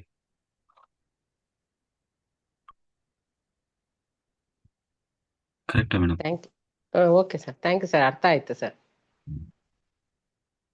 ಅದೇ ಹೊರಗಡೆಯಿಂದ ನಾವ್ ಏನ್ ನೋಡ್ತೀವಿ ಅನ್ನೋದು ಮುಖ್ಯ ಅಲ್ಲ. ಹ್ಮ್ ಒಳಗಡೆಯಿಂದ ನಾವು ಅದನ್ನ ಹೆಂಗೆ ತಗೊಂಡಿವಿ ಅನ್ನೋದು. ಈಗ ಮೊನ್ನೆ ನಾನು ಆ ಸನ್ಯಾಸಿ ಕತೆ ಹೇಳಿದೆ. ಹೋಗ್ತಾ ಇದ್ದ ಒಂದು ಹೆಣ್ಮಗಳನ್ನ ಆ ಟೈಮಲ್ಲಿ ಅದು ಅನಿವಾರ್ಯ ಆಗಿತ್ತು, ಅದನ್ನ ರಕ್ಷಣೆ ಮಾಡಿದ, ಅವನ ಪಾಡಿ ಅವನು ಹೋದ. ಆದ್ರೆ ಇವನ ಮನ್ಸಲ್ಲಿ ಅದನ್ನ ತಗೊಳ್ಳಿಲ್ಲ, ಅವನ ಪಾಡಿ ಅವನು ಹೋದ. ಇವ್ರೇನ್ ಮುಟ್ಟಿದವರಲ್ಲ, ಇದ್ ಮಾಡಿದವರಲ್ಲ, ರಕ್ಷಣೆ ಮಾಡಿದವರು ಅಲ್ಲ. ಆದ್ರೆ ಮನಸ್ಸಿನಿಂದ ಅದನ್ನೇ ಚಿಂತನೆ ಮಾಡ್ತಾ ಇದ್ರು ಅಷ್ಟೇ. ಆಗ ಅದಕ್ಕೆ ಗುರು ಹೇಳಿದ, ನಾನು ಆ ಹೆಣ್ಮಗಳನ್ನ ಅಲ್ಲೇ ಬಿಟ್ಟು ಬಂದೆ, ನೀವ್ ಯಾಕೆ ಇನ್ನೂ ಹಿಡ್ಕೊಂಡು ಓಡಾಡ್ತಾ ಇದ್ದೀರಿ ಅಲ್ವಾ? ಹೌದು. ಹಾ, ಹಾಗೆ ಒಳಗೆ ಹೆಂಗೆ ತಗೊಂತೀವಿ ಅನ್ನೋದು ಮುಖ್ಯ.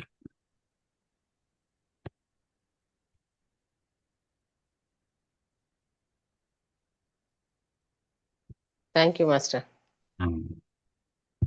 Okay master. ಯಾರಿಗೆ ನಾವು ಪುನಃ ಧ್ಯಾನ ಶುರು ಮಾಡೋಣ.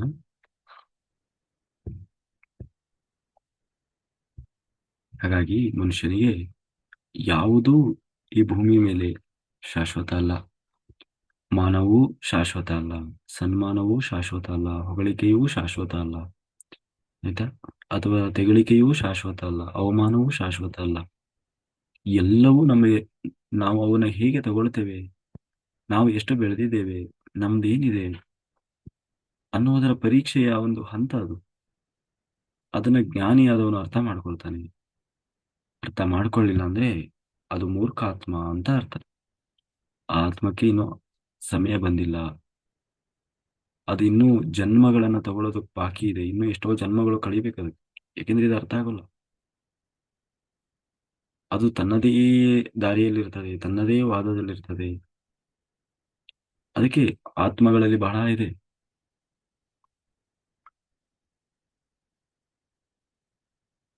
ಹೌದು, ಎಲ್ಲಾ ಆತ್ಮಗಳು ಪರಮಾತ್ಮನೇ. ಗೀತೆಯಲ್ಲಿ ಹೇಳಿಲ್ವಾ ಭಗವಂತ, ವಿಮೂಢಾತ್ಮ. ಅವನಿಗೆ ಆತ್ಮದ ಚಿಂತನೆ ಬಗ್ಗೆ ಗೊತ್ತಿಲ್ಲ. ಸ ಆ ಏನು ನಿಷ್ಕಾಮ ಕರ್ಮದ ಬಗ್ಗೆ ಗೊತ್ತಿಲ್ಲ. ತಂದೆಯೇ ತಾನು ನನ್ನ ಇದೇ ಜೀವನ ಅಂತ ಹೇಳಿ ಬದುಕ್ತಾ ಇರ್ತಾನೆ. ತಂದೆಯೇ ವಾದ, ತಂದೆಯೇ ವಿಚಾರ, ಹಾಗೆ ಇರ್ತಾನೆ ವಿಮೂಢಾತ್ಮ. ಹಾಗಾಗಿ ಜ್ಞಾನ ಬೆಳೆಸ್ಕೊಳ್ಬೇಕು,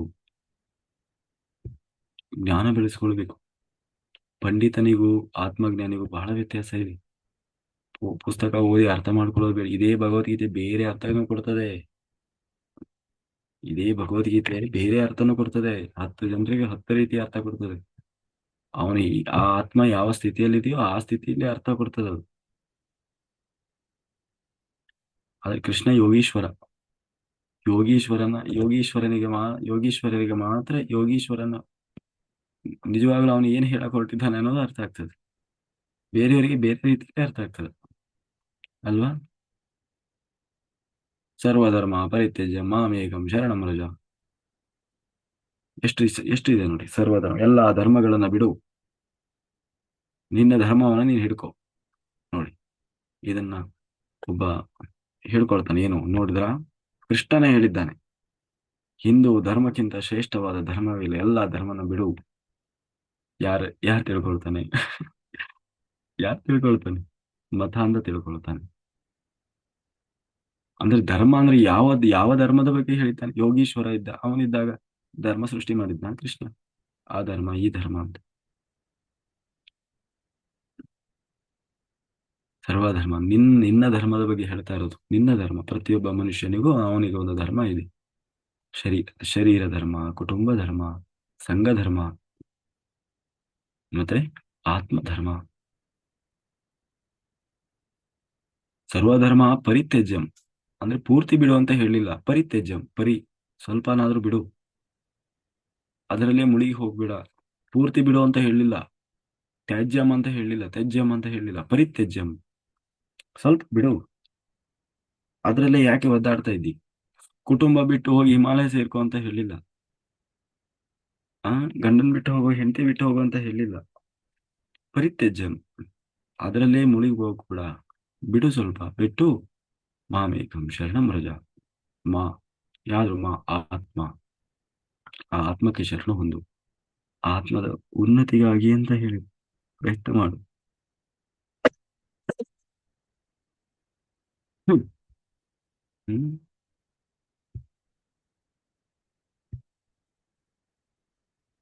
ಅಂದ್ರೆ ಅವರವರ ಬುದ್ಧಿ ಸ್ಥೀಮಿತಕ್ಕೇನೆ ಅರ್ಥ ಆಗ್ತದೆ ಎಲ್ಲವೂ ಅಷ್ಟೇ. ಗುರುಗಳು ಹೇಳುವ ಪಾಠವೂ ಅಷ್ಟೇ, ಜ್ಞಾನವೂ ಅಷ್ಟೇ, ಬೋಧನೆಯೂ ಅಷ್ಟೇ, ಎಲ್ಲವೂ ಅಷ್ಟೇ. ಅವರು ಹೇಗೆ, ಆ ಆತ್ಮ ಎಷ್ಟು ಬೆಳೆದಿದೆ, ಆ ಎಷ್ಟು ತಿಳ್ಕೊಂಡಿದೆ ಅನ್ನೋದ್ರ ಮೇಲೇನೆ ಅದು ಡಿಪೆಂಡ್ ಆಗ್ತದೆ. ಅದಕ್ಕೆ ನಿನ್ನೆ ಗುರು ಶಿಷ್ಯರ ಬಾಂಧವ್ಯ ಹೇಗಿರಬೇಕು, ಗುರುವಿನ ಹತ್ರ ಕಲಿಯಲಿಕ್ಕೆ ಬಂದ ಶಿಷ್ಯನ ವರ್ತನೆ ಹೇಗಿರಬೇಕು ಅಲ್ವಾ? ನೋಡಿ, ಅರ್ಜುನ ಮನಸ್ಸು ಮಾಡಿದ್ರೆ ಅವನು ದ್ರೋಣಾಚಾರ್ಯರನ್ನ ಸೋಲಿಸಿ ಬಿಡಬಹುದು. ಅಷ್ಟು ಅವನಿಗೆ ಶಕ್ತಿ ಬಂದಿರ್ತದೆ. ಅಂದ್ರೆ ಅಷ್ಟು ದೊಡ್ಡ ಪ್ರಾವೀಣ್ಯತೆಯನ್ನು ಪಡೆದಿರ್ತಾನೆ ಯಾರೋ ಅರ್ಜುನ. ಆದ್ರೆ ಗುರುಗಳ ಎದುರಿಗೆ ಯುದ್ಧ ಮಾಡ್ಲಿಕ್ಕೆ ಅಂತ ಬಂದಾಗ ಏನ್ ಮಾಡಿದ? ಅಯ್ಯೋ, ನನಗೆ ಪಾಠ ಕಲಿಸಿದ ಗುರುಗಳು, ಇಷ್ಟೆಲ್ಲಾ ವಿದ್ಯೆ ಬಂದಿದ್ದ ಅವರಿಂದ, ನಾನು ಅವ್ರ ವಿರುದ್ಧನೇ ಯುದ್ಧ ಮಾಡೋದ ಅಂತ ನಿಂತುಕೊಂಡ. ಅದು ಅದು ಈಗ ಉದ್ದೇಶ ಬೇರೆ ಅದು. ಅಂದ್ರೆ ಅವನಲ್ಲಿ ಅದು ಜಾಗೃತಿ ಆಯ್ತು, ಆ ಸಂಸ್ಕಾರ. ಅಂದ್ರೆ ಅಷ್ಟೂ ದಿನದಿಂದ ಇದ್ದ ಸಂಸ್ಕಾರ ಜಾಗೃತ ಆಯ್ತು. ಹಾಗೆ ಹಾಗೆ ಶಿಷ್ಯನ ಹತ್ರ ಆಟಿಟ್ಯೂಡ್ ಇರಬಾರ್ದು. ಏನಿರ್ಬೇಕು? ನಾನು ಕಲಿಬೇಕು ಅನ್ನೋದು ಮಾತ್ರ ತಲೆಯಲ್ಲಿ ಇರಬೇಕು. ಗುರು ಜ್ಞಾನ ಕೊಡ್ತಾ ಇದ್ದಾರೆ, ಅದನ್ನ ಮಾತ್ರ ನಾನು ತಗೋಬೇಕು. ಸನ್ಮಾನವನ್ನಲ್ಲ, ಅವಮಾನವನ್ನಲ್ಲ, ಹೊಗಳಿಕೆಯನ್ನಲ್ಲ, ತೆಗಳಿಕೆಯನ್ನಲ್ಲ. ಗುರು ಬೈತಾನೆ ಒಂದ್ಸರಿ, ಏಯ್ ಮೂರ್ಖ, ಗೊತ್ತಾಗಲ್ಲೇನೋ ನಿನಗೆ, ಇದನ್ನೇ ನಾನು ಹೇಳ್ಕೊಟ್ಟಿದ್ದೆ ನಿನಗೆ ಅಂತ ಬೈತಾನೆ. ಈಗ ಯಾವನು ಗುರು ನನಗೆ ಮೂರ್ಖ ಅಂತಾನೆ ಅಂತ ಹೋದ್ರೆ ಅದು ಮೂರ್ಖಾತ್ಮವೇ ಆಗ್ತದೆ. ಇಲ್ಲ, ನಮ್ಮ ಗುರುಗಳು ಏನ್ ಹೇಳಿದ್ರು ನನ್ನ ಉದ್ಧಾರಕ್ಕೆ ಹೇಳ್ತಾ ಇದ್ದಾರೆ ಅಂತ ಹೇಳಿ ಆ ಗುರುಗಳನ್ನ ಆಶ್ರಯಿಸಿದ ಬಿಡಬಾರ್ದು. ಗಜೇಂದ್ರ ಎಳ್ಕೊಂಡು ಹೋಗ್ತಿದ್ದ, ಗಜೇಂದ್ರನ ಜೊತೆ ಎಲ್ಲರೂ ಬಂದು ಬಿಡಿಸಿದ್ರು. ಮೊಸಳೆ ಬಿಡ್ತಾ ಗಜೇಂದ್ರನ ಕಾಲು ಬೀಳಲಿಲ್ಲ. ಅವನಿಗೆ ಹೇಳಿದ್ರು, ಗಜೇಂದ್ರನ ಕಾಲು ಹಿಡ್ಕೋ, ನಿನಗೆ ಮೋಕ್ಷ ಸಿಗ್ತದೆ. ಅಂದ್ರೆ ತುಂಬಾ ಸಿಂಬಲಿಕ್ ಅದು. ಅದರ ಅರ್ಥ ಆನೆ ಇತ್ತು, ಮೊಸಳೆ ಇತ್ತು, ಕಾಲು ಹಿಡ್ಕೊಂಡಿದ್ದ ಅಂತ ಅರ್ಥ ಅಲ್ಲ. ಭಗವಂತನ ಭಗವಂತನ ಹೊಂದುವ ಅರ್ಹತೆ ಇರುವವರನ್ನ ಹೋಗಿ ಆಶ್ರಯಿಸು ಅಂತ ಅರ್ಥ. ಅವರು ಬೇಕು ಅಂತಾನೆ ನಿನ್ನ ತ್ಯಾಗ ಮಾಡ್ತಾರೆ, ತಿರಸ್ಕಾರ ಮಾಡ್ತಾರೆ, ಏನು ಮಾಡಿ ಬಿಡಬೇಡ, ಹಿಡ್ಕೋ ಅವ್ರನ್ನ, ಅವ್ರ ಜೊತೆ ಇರು. ಅವರು ಅವರ ಜೊತೆಗೆ ನಿನ್ನನ್ನು ಕರ್ಕೊಂಡು ಹೋಗ್ತಾರೆ ಅನ್ನುವುದು ಅದರ ತಾತ್ಪರ್ಯ. ಅಲ್ಲಿ ಒಂದು ಆನೆ ಇತ್ತು, ಅದೊಂದು ಮೊಸಳೆ ಬಂತು, ಹಿಡ್ಕೊಂತು, ಅದು ಕತೆ ಮುಖ್ಯ ಅಲ್ಲ. ಆ ಮೂಲಕ ಭಾಗವತದಲ್ಲಿ ನಮಗೆ ಏನು ಹೇಳಲಿಕ್ಕೆ ಹೊರಟಿದ್ದಾರೆ? ಯಾರು ದೇವರೇ ಬೇಕು ಅಂತ ನಿಂತಿದ್ದಾನೋ ಅವನನ್ನು ಆಶ್ರಯಿಸು. ಅವನ ಜೊತೆಗೆ ನಿನ್ನನ್ನು ಕರ್ಕೊಂಡು ಹೋಗ್ತಾನೆ ಅಂತ. ಅವನು ಹೋಗಿ ಮೊಸಳೆ ಕಾಲು ಹಿಡ್ಕೊಂತು ಬಿಟ್ನ ಅವನು ಗಜೇಂದ್ರ. ಅಯ್ಯಯ್ಯೋ, ಎಷ್ಟು ಹಿಂಸೆ ಕೊಟ್ಟ. ಎಳ್ಕೊಂಡು ಹೋಗ್ತಿದ್ದ, ಇದೆ ಈ ಕಡೆ ಎಳ್ಕೊಂಡು ಬಂದು, ಅದು ಈ ಕಡೆಯಿಂದ ಆ ಕಡೆ ಎಳ್ಕೊಂಡು ಹೋಗೋದು, ಅದು ಈ ಕಡೆಯಿಂದ ಈ ಕಡೆ ಎಳ್ಕೊಂಡು ಬಂದು. ಮಿಲೇರಪ್ಪ ಗುರುಗಳು ಎಷ್ಟು ಚಿತ್ರಹಿಂಸೆ ಕೊಟ್ರು ಅವನಿಗೆ. ನೀವು ಈ ಚೈನೀಸ್ ಇದು ಬರ್ತದೆ ಗೊತ್ತಾ? ಹ್ಮ್. ಏನು, ಈ ಯಾರವನು, ಅಕ್ಷಯ್ ಕುಮಾರ್ದು ಒಂದು ಸಿನಿಮಾ ಬರ್ತದೆ. ಅಥವಾ ನೀವು ನೀವು ಬೇಕಾದ್ರೆ ಇದನ್ನ ಮಾಡಿ, ಸರ್ಚ್ ಮಾಡಿ ಯೂಟ್ಯೂಬ್ ಅಲ್ಲಿ, ಈ ಕರಾಟೆ ಇದನ್ನೆಲ್ಲ ಕಲಿಸ್ತಾರೆ ನೋಡಿ ಗುರುಗಳು. ಎಷ್ಟು ಅವರಿಗೆ, ಅವ್ರು ನೋಡಿದ್ರೆ ಏನ್ ಗುರುಗಳಿಗೆ ಇಷ್ಟು ಕರುಣೆ ಇಲ್ಲದೆ ಇಷ್ಟು ಟಾರ್ಚರ್ ಕೊಡ್ತಾರಲ್ಲ ಅನಿಸ್ತದೆ. ಆದ್ರೆ ನಿಜವಾಗ್ಲೂ ಅವ್ರ ಉದ್ದೇಶ ಏನಿರ್ತದೆ? ಅವನನ್ನ ಒಳ್ಳೆ ಪರಿಣಿತನನ್ನಾಗಿ ಮಾಡ್ಬೇಕಂತ. ಮಿಲೇರಪ್ಪ ಅವರಿಗೆ ಅವರ ಗುರುಗಳು ಎಷ್ಟು ಹಿಂಸೆ ಅಂದ್ರೆ, ಬೇರೆ ಈ ಗುರುನು ಬೇಡ, ಗುರುವಿನ ಜ್ಞಾನನು ಬೇಡ ಅಂತ ಬಿಟ್ಟು ಓಡಿ ಹೋಗ್ಬೇಕು. ಆದ್ರೆ ಅಷ್ಟು ಪಾಪ ಇತ್ತು ಅವರಿಗೆ, ಅಷ್ಟು ಅಜ್ಞಾನ ಇತ್ತು. ಆದ್ರೆ ಒಂದೇ ಒಂದು ಸದ್ಬುದ್ಧಿ ಇತ್ತು, ಇವರು ನನ್ನ ಗುರುಗಳು, ಇವರನ್ನು ಆಶ್ರಯಿಸಿದರೆ ಖಂಡಿತ ನನ್ನ ಉದ್ಧಾರ ಮಾಡ್ತಾರೆ, ಯಾವುದೇ ಕಾರಣಕ್ಕೂ ಇವ್ರನ್ನ ಬಿಡಬಾರ್ದು ಅನ್ನೋ ಒಂದೇ ಒಂದು ಸದ್ಬುದ್ಧಿ ಇತ್ತು. ಅದಕ್ಕಾಗಿ ಏನು ಟಾರ್ಚರ್ ಮಾಡಿದ್ರಿ ನೀವು. ಮಿಲೇರಪ್ಪ ಪುಸ್ತಕ ಓದಿ, ಗುರುವಿನ ಮೇಲೇನೆ ಸಿಟ್ಟು ಬರ್ತದೆ. ಓದ್ತಾ ಓದ್ತಾ ಗುರುಗಳ ಮೇಲೆ ಸಿಟ್ಟು ಬರ್ತದೆ. ಇವನ್ ಏನ್ ಗುರು ಮಾರ್ರೆ, ಈ ತರ ಟಾರ್ಚರ್ ಮಾಡಿದ್ರಿ. ಮಿಲೇರಪ್ಪ ಆಗಿದ್ದಕ್ಕೆ ಸಹಿಸ್ಕೊಂಡಿದ್ದಾರೆ, ಬೇರೆಯವರಾದ್ರೂ ಸಾಧ್ಯನೇ ಇಲ್ಲ ಅಂತ. ಕೊನೆಗೆ ಅವರು ಗುರುಗಳ ಹೆಂಡತಿನೇ ಬೈತಾರೆ ಅವರಿಗೆ. ಯಾ ಹ? ಯಾಕೆ ಅವನಿಗೆ ಅಷ್ಟು ಟಾರ್ಚರ್ ಮಾಡ್ತಾ ಇದ್ದೀರಿ ಅಂತ. ಕೊನೆಗೆ ಅಷ್ಟು ಪಾಪ ಇದ್ದು ನೂರಾರು ಜನ್ಮ ಎತ್ತಿ ಬರ್ಬೇಕಿತ್ತು ಅವರು ಮಿಲೇರಪ್ಪ. ಒಂದೇ ಜನ್ಮದಲ್ಲಿ ಬುದ್ಧತ್ವವನ್ನು ಪಡೆದರು. ಯಾಕೆ? ಆ ಗುರು ಏನು ಮಾಡಿದ್ರು ಅವ್ರನ್ನ ಬಿಡ್ಲಿಲ್ಲ, ಆಶ್ರಯಿಸಿದ್ರು ಅಲ್ವಾ? ಹಾ, ಅದು ಗುಲಾಮಗಿರಿ ಅಲ್ಲ ಅದು.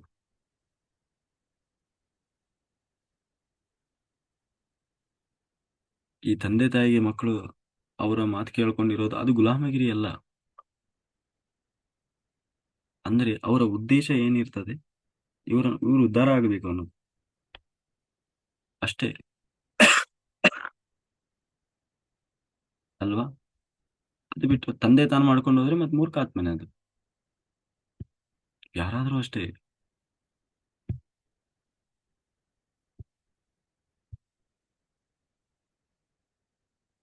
ಅಲ್ವಾ? ಹಾಗೆ ಇದು ನನ್ನ ಮಾತಲ್ಲ, ಇದು ವಿಮೂಢಾತ್ಮ ಗೀತೆಯಲ್ಲಿ ಕೃಷ್ಣನೇ ಹೇಳಿದ್ದಾನಲ್ವಾ. ಆತ್ಮವನ್ನು ನಿರ್ಲಕ್ಷ್ಯ ಮಾಡಿದವನು, ಆತ್ಮಜ್ಞಾನಿಗಳನ್ನು ನಿರ್ಲಕ್ಷ್ಯ ಮಾಡಿದವನು, ಆತ್ಮಜ್ಞಾನವನ್ನು ನಿರ್ಲಕ್ಷ್ಯ ಮಾಡಿ ಭೌತಿಕವಾಗಿ, ಭೌತಿಕವಾಗಿ ಅಂದ್ರೆ ಏನು, ಎಲ್ಲದೂ ಬಂತು ದೇಹಕ್ಕೆ. ದೇಹದಿಂದ ರಾಗ ದ್ವೇಷ ಅಸೂಯೆ ಹೊಗಳಿಕೆ ತೆಗಳಿಕೆ ಎಲ್ಲದು ದೇಹಕ್ಕಿರೋದು, ಆತ್ಮಕ್ಕಲ್ಲ ಅದು. ಆ ದೇಹ ಸ್ಥಿತಿಯಲ್ಲಿದ್ದು ಎಲ್ಲವನ್ನ ದೇಹ ಸ್ಥಿತಿಯಿಂದ ತಗೊಂಡಾಗ ಅದು ವಿಮೂಢಾತ್ಮ ಅವನು. ಅದೇ ಎಲ್ಲವನ್ನು ಬಿಟ್ಟು ಬರೀ ಆತ್ಮಸ್ಥಿತಿಯಿಂದ ನೋಡ್ತಾ ಇದ್ದಾಗ ಬರೀ ಜ್ಞಾನವನ್ನು ಮಾತ್ರ ತಗೊಳ್ತಾ ಇರ್ತಾನೆ. ಜ್ಞಾನ, ಬರೀ ಜ್ಞಾನ.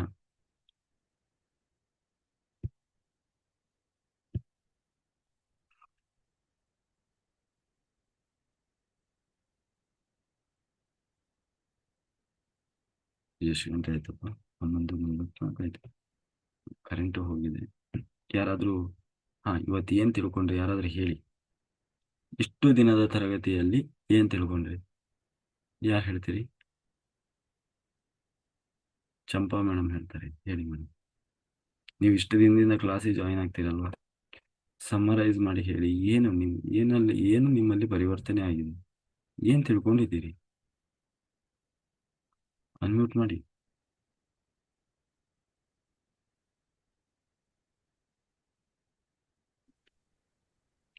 ಬೇಡ, ಅದನ್ನ ಹೇಳೋದು ಬೇಡ. ನೀವು ಜನರಲ್ ಆಗಿ ಹೇಳಿ, ಓದಿ ಹೇಳೋದು ಬೇಡ. ಏನ್ ಬರುತ್ತೆ ಅಂತ ಹೇಳಿ.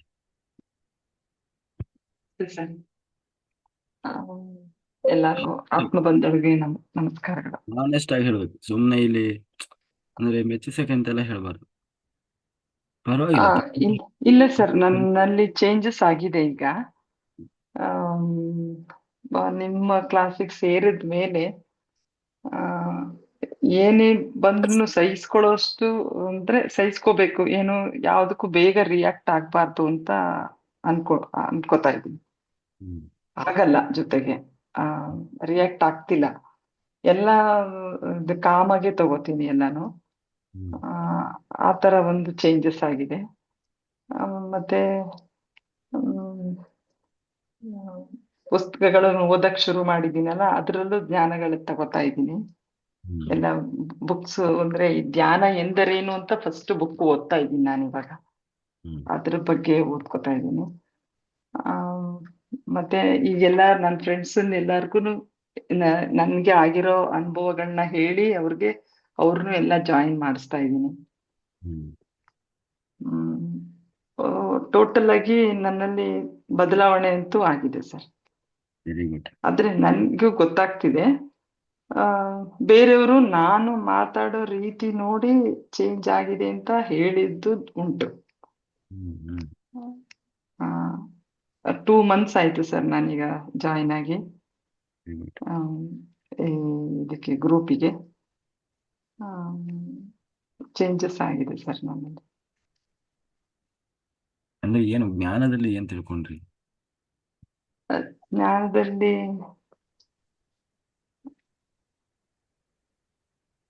ಯಾವ ತರ ಮಾಡೋದು, ಧ್ಯಾನ ಧ್ಯಾನ ಮಾಡಿದ್ರೆ ಅದರಿಂದ ಏನು ಉಪಯೋಗ ಅಂತ ಅದೇ ಈಗ ಬದಲಾವಣೆ ಆಯ್ತಲ್ಲ ಸರ್ ಹ್ಮ್ ನನ್ನಲ್ಲಿ.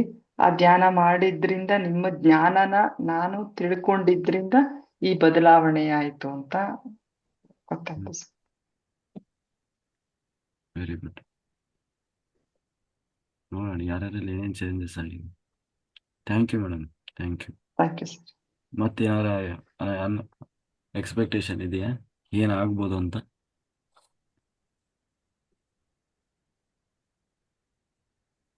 ಹ್ಮ್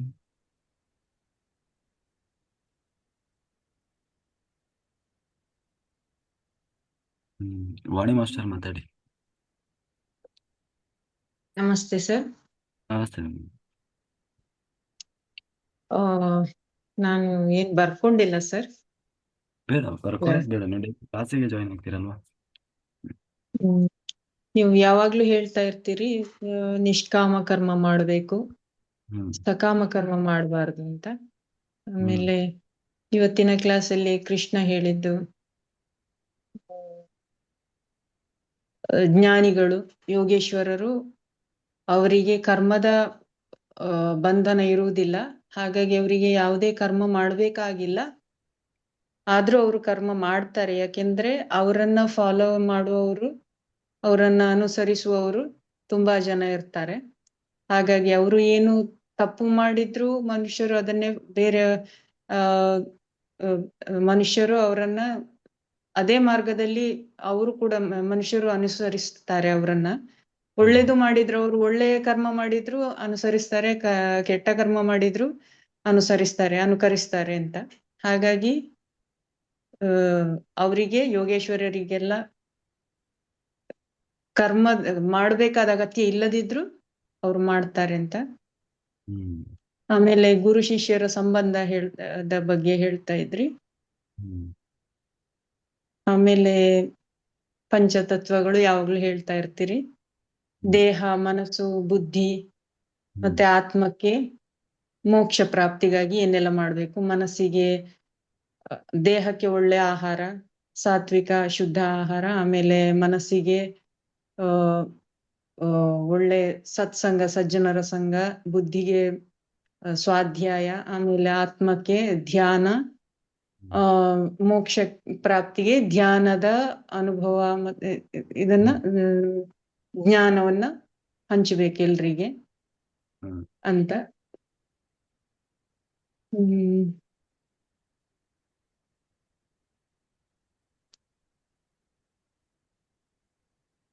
ಹೇಗೆ ಆತ್ಮ ಉನ್ನತಿ ಆಗ್ತಾ ಇದೆಯಾ? ತುಂಬಾ ರೀತಿಯಲ್ಲಿ ಹೌದು ಸರ್. ನಾನು ಸಾಧ್ಯ ಆದಷ್ಟು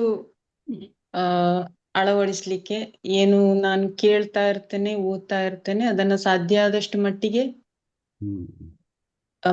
ಅರಿವಿಗೆ ತಂದುಕೊಂಡು ಅಳವಡಿಸ್ಲಿಕ್ಕೆ ಪ್ರಯತ್ನ ಮಾಡ್ತಾ ಇರ್ತೇನೆ sir. Very good. Okay madam, thank you. Thank you sir. Gangaiah master ಮಾತಾಡಿ.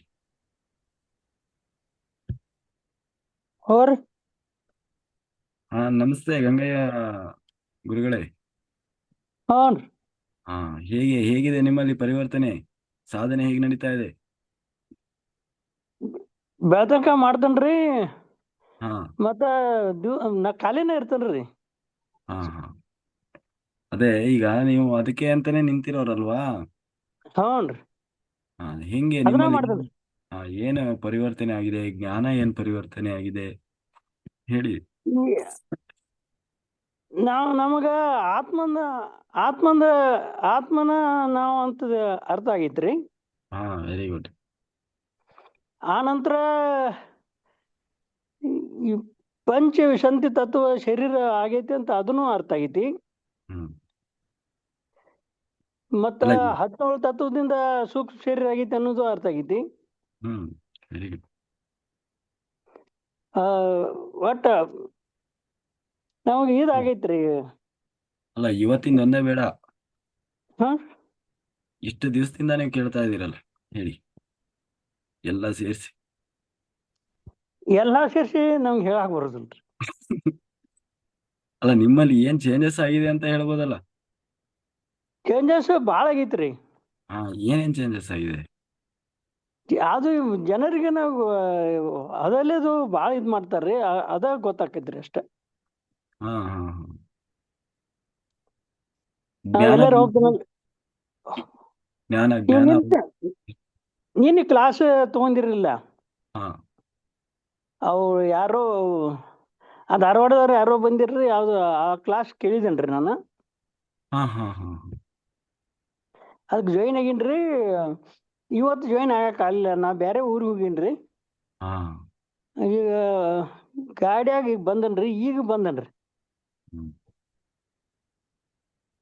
ಆಗ್ಲಿ ಆಗ್ಲಿ. ಹಾ, ಹಾ ಒಟ್ಟಿನಲ್ಲಿ ಸಾಧನೆ ನಡೀತಾ ಇದೆ. ಹಾ ನಡೀತೈತ್ರಿ.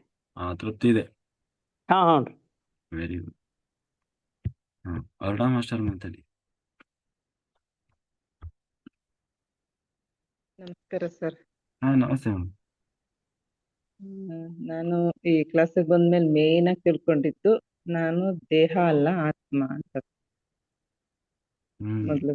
ಅಂದ್ರೆ ಮೇನ್ ಆಗಿ ಇಲ್ಲಿ ಈ ಕ್ಲಾಸಿಂದ ಮೇನ್ ಆಗಿ ತಿಳ್ಕೊಂಡಿದ್ದು ಅದು, ದೇಹ ಅಲ್ಲ ಆತ್ಮ ಹ್ಮ್ ಅಂತ.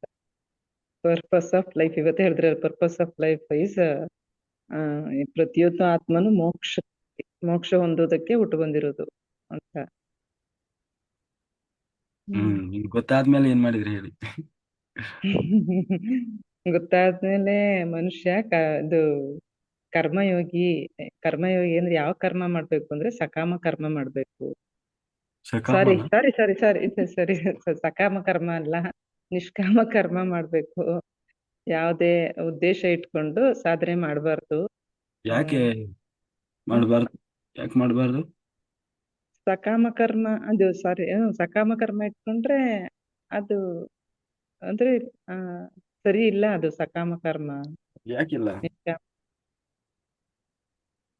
ಸಕಾಮ ಕರ್ಮ ಇಟ್ಕೊಂಡ್ರೆ ಪುನಃ ಪುನಃ ಇಲ್ಲೇ ಜನ್ಮ ತಾಳ್ ಬರ್ತೀವಿ. ಯಾಕೆ ಜನ್ಮ ತಗೊಂಡ್ ಬರ್ತೀವಿ?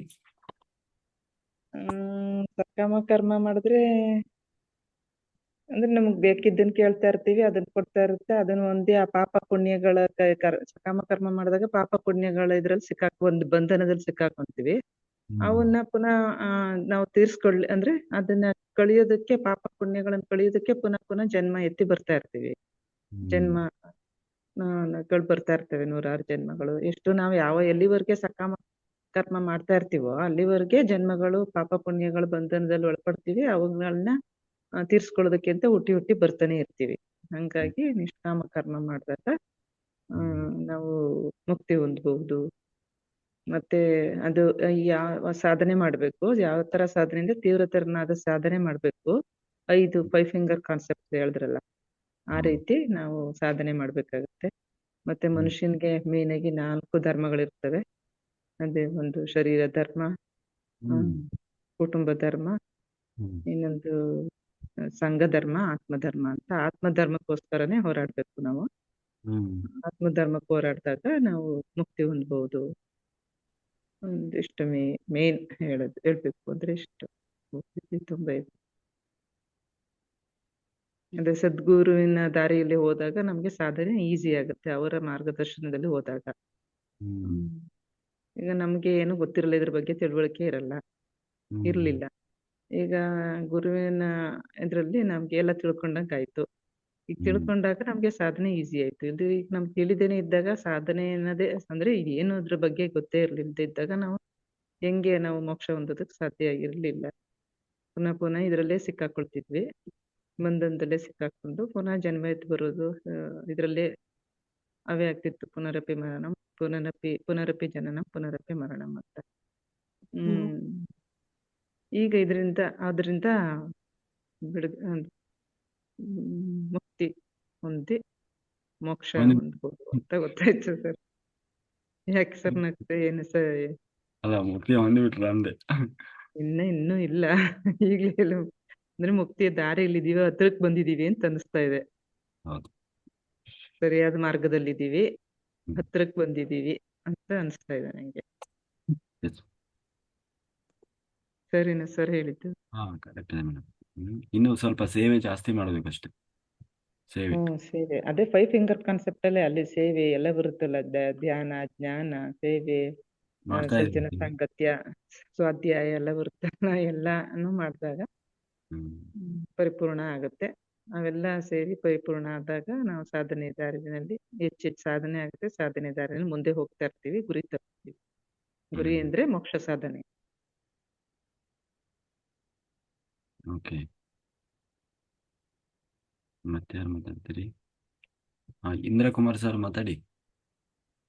ಇನ್ನು ಹೆಚ್ಚಿಗೆ ಇನ್ನೇನು ಹೇಳ್ಬೇಕಿತ್ತು ಅಂತ ಗೊತ್ತಾಗ್ಲಿಲ್ಲ ಸರ್ ನಂಗೆ, ಏನ್ ಬಿಟ್ಟೆ ಅಂತ.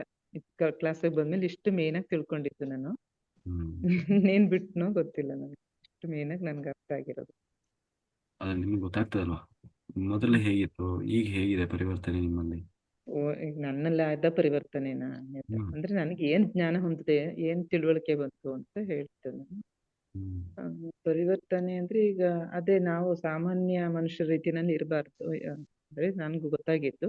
ಈಗ ಸಾಮಾನ್ಯ ಇಲ್ಲ ನಾವು ಅಂದ್ರೆ ಈಗ ಇಷ್ಟು ದಿನ ಬದುಕಿದ್ದೇ ಒಂದ್ ರೀತಿ, ಇವಾಗ ಬದುಕ್ತಾ ಇರೋದೇ ಒಂಥರ ಅಂತ ಅನಿಸ್ತಾ ಇದೆ.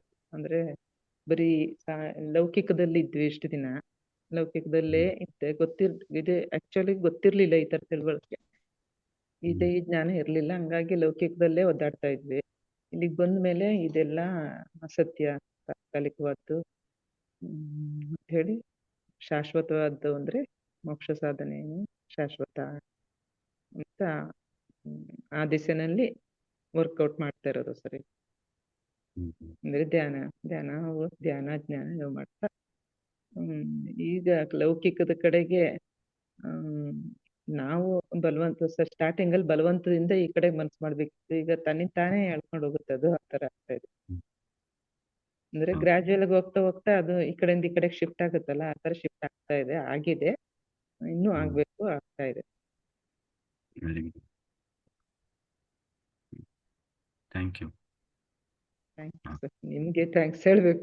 ನಾವು ಥ್ಯಾಂಕ್ಸ್ ಹೇಳೋದಲ್ಲ, ನಿಮಗೆ ಥ್ಯಾಂಕ್ಸ್ ಹೇಳ್ಬೇಕು. ಅದೇ ಎಷ್ಟು ಬೇಸರ ಅನ್ಸುತ್ತೆ ಅಂದ್ರೆ ಇಷ್ಟು ವರ್ಷಗಳ ಕಾಲ ಈ ಲೌಕಿಕದಲ್ಲೇ ಈ ಜ್ಞಾನ ಗೊತ್ತಿಲ್ಲದೆ ಲೌಕಿಕದಲ್ಲೇ ವೇಸ್ಟ್ ಮಾಡ್ಬಿಟ್ವಲ್ಲ ಅಂತ ಒಂದು ಬೇಸರ. ಅಂದ್ರೆ ಅಟ್ಲೀಸ್ಟ್ ಇವಾಗ್ಲಾದ್ರೂ ಸಿಕ್ತಲ್ಲ ಅಂತ ಒಂದು ಖುಷಿ.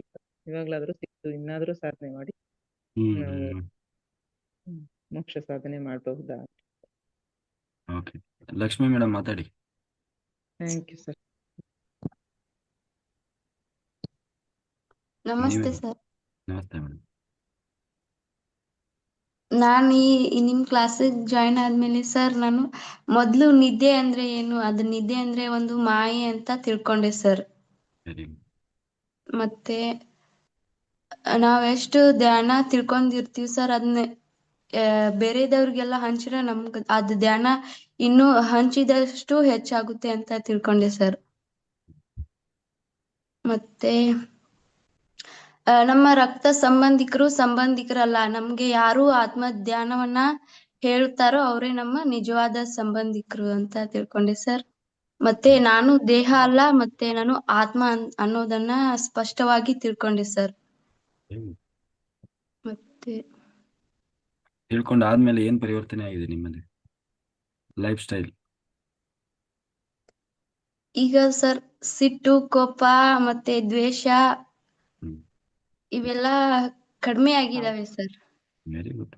ಯಾರಾದ್ರೂ ಏನಾದ್ರು ಅಂದ್ರೆ ಅವ್ರಿಗೆ ನಾನು ವಾಪಸ್ ಏನು ಹೇಳೋದಿಲ್ಲ ಸರ್. ನಾನ್ ಧ್ಯಾನ ಮಾಡ್ತೀನಿ, ಅವ್ರ ಅಜ್ಞಾನದಲ್ಲಿದ್ದಾರೆ ಅಂದ್ರೆ ಅನ್ಲಿ ಬಿಡ್ರಿ, ಅದು ಅವ್ರ ಕರ್ಮ ಅಂತ ಬಿಟ್ಬಿಡ್ತೀನಿ sir. Very good, very good. ಮತ್ತೆ ಸ್ವಾಧ್ಯಾಯ ಮಾಡೋಕ್ ನನ್ಗೆ ಅವಕಾಶ ಕೊಟ್ಟಿದ್ದಕ್ಕೆ ನಿಮ್ಗೆ ಧನ್ಯವಾದಗಳು ಸರ್. ಅದರಿಂದಾನು ಪರಿವರ್ತನೆ ಆಗ್ತಾ ಇದೆ ಸರ್ ದಿನದಿಂದ ದಿನಕ್ಕೆ. ಹೆಂಗೆ ಪರಿವರ್ತನೆ ಆಯ್ತು ಸ್ವಾಧ್ಯಾಯ? ಸ್ವಾಧ್ಯಾಯ ಮಾಡಿದ್ರೆ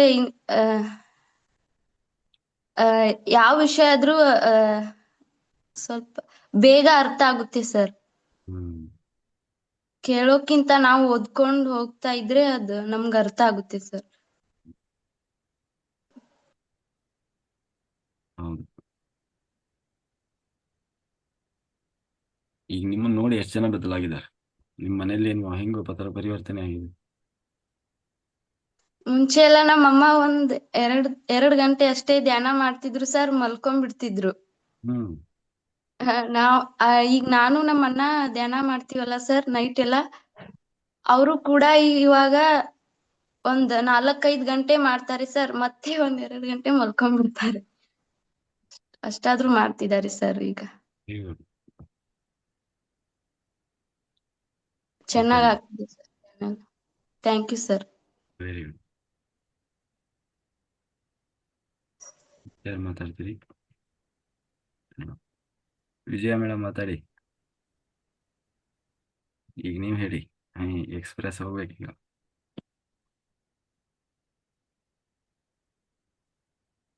ನಮಸ್ತೆ ಸರ್. ನಮಸ್ತೆ ಮೇಡಮ್. ನೀವು ಯಾವಾಗ ಸ್ವಾಧ್ಯಾಯ ಮಾಡೋದು? ನಾನು ಬುಕ್ಕ ಓದ್ತಿದ್ದೀನಿ ಸರ್.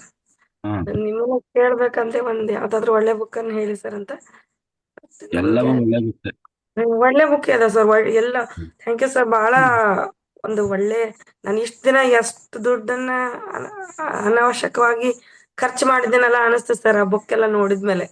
ಇಂತ ಎಲ್ಲ ಪ್ರತಿಯೊಂದು ಬುಕ್ಕು ಎಲ್ಲ ಚೆನ್ನಾಗಿದೆ ಸರ್. ಯಾವ್ದು ಓದ್ಲಿ ಯಾವ್ದು ಬಿಡ್ಲಿ ಅನಿಸ್ತಿದೆ ಸರ್ ಅದು ನೋಡಿದ ತಕ್ಷಣ. Very good. ನಿರ್ವಾಣಾಷ್ಟಕಂ ಸ್ಟಾರ್ಟ್ ಮಾಡಿದ್ದೀನಿ ಸರ್, ಶಂಕರಾಚಾರ್ಯರ್ದು. Very good.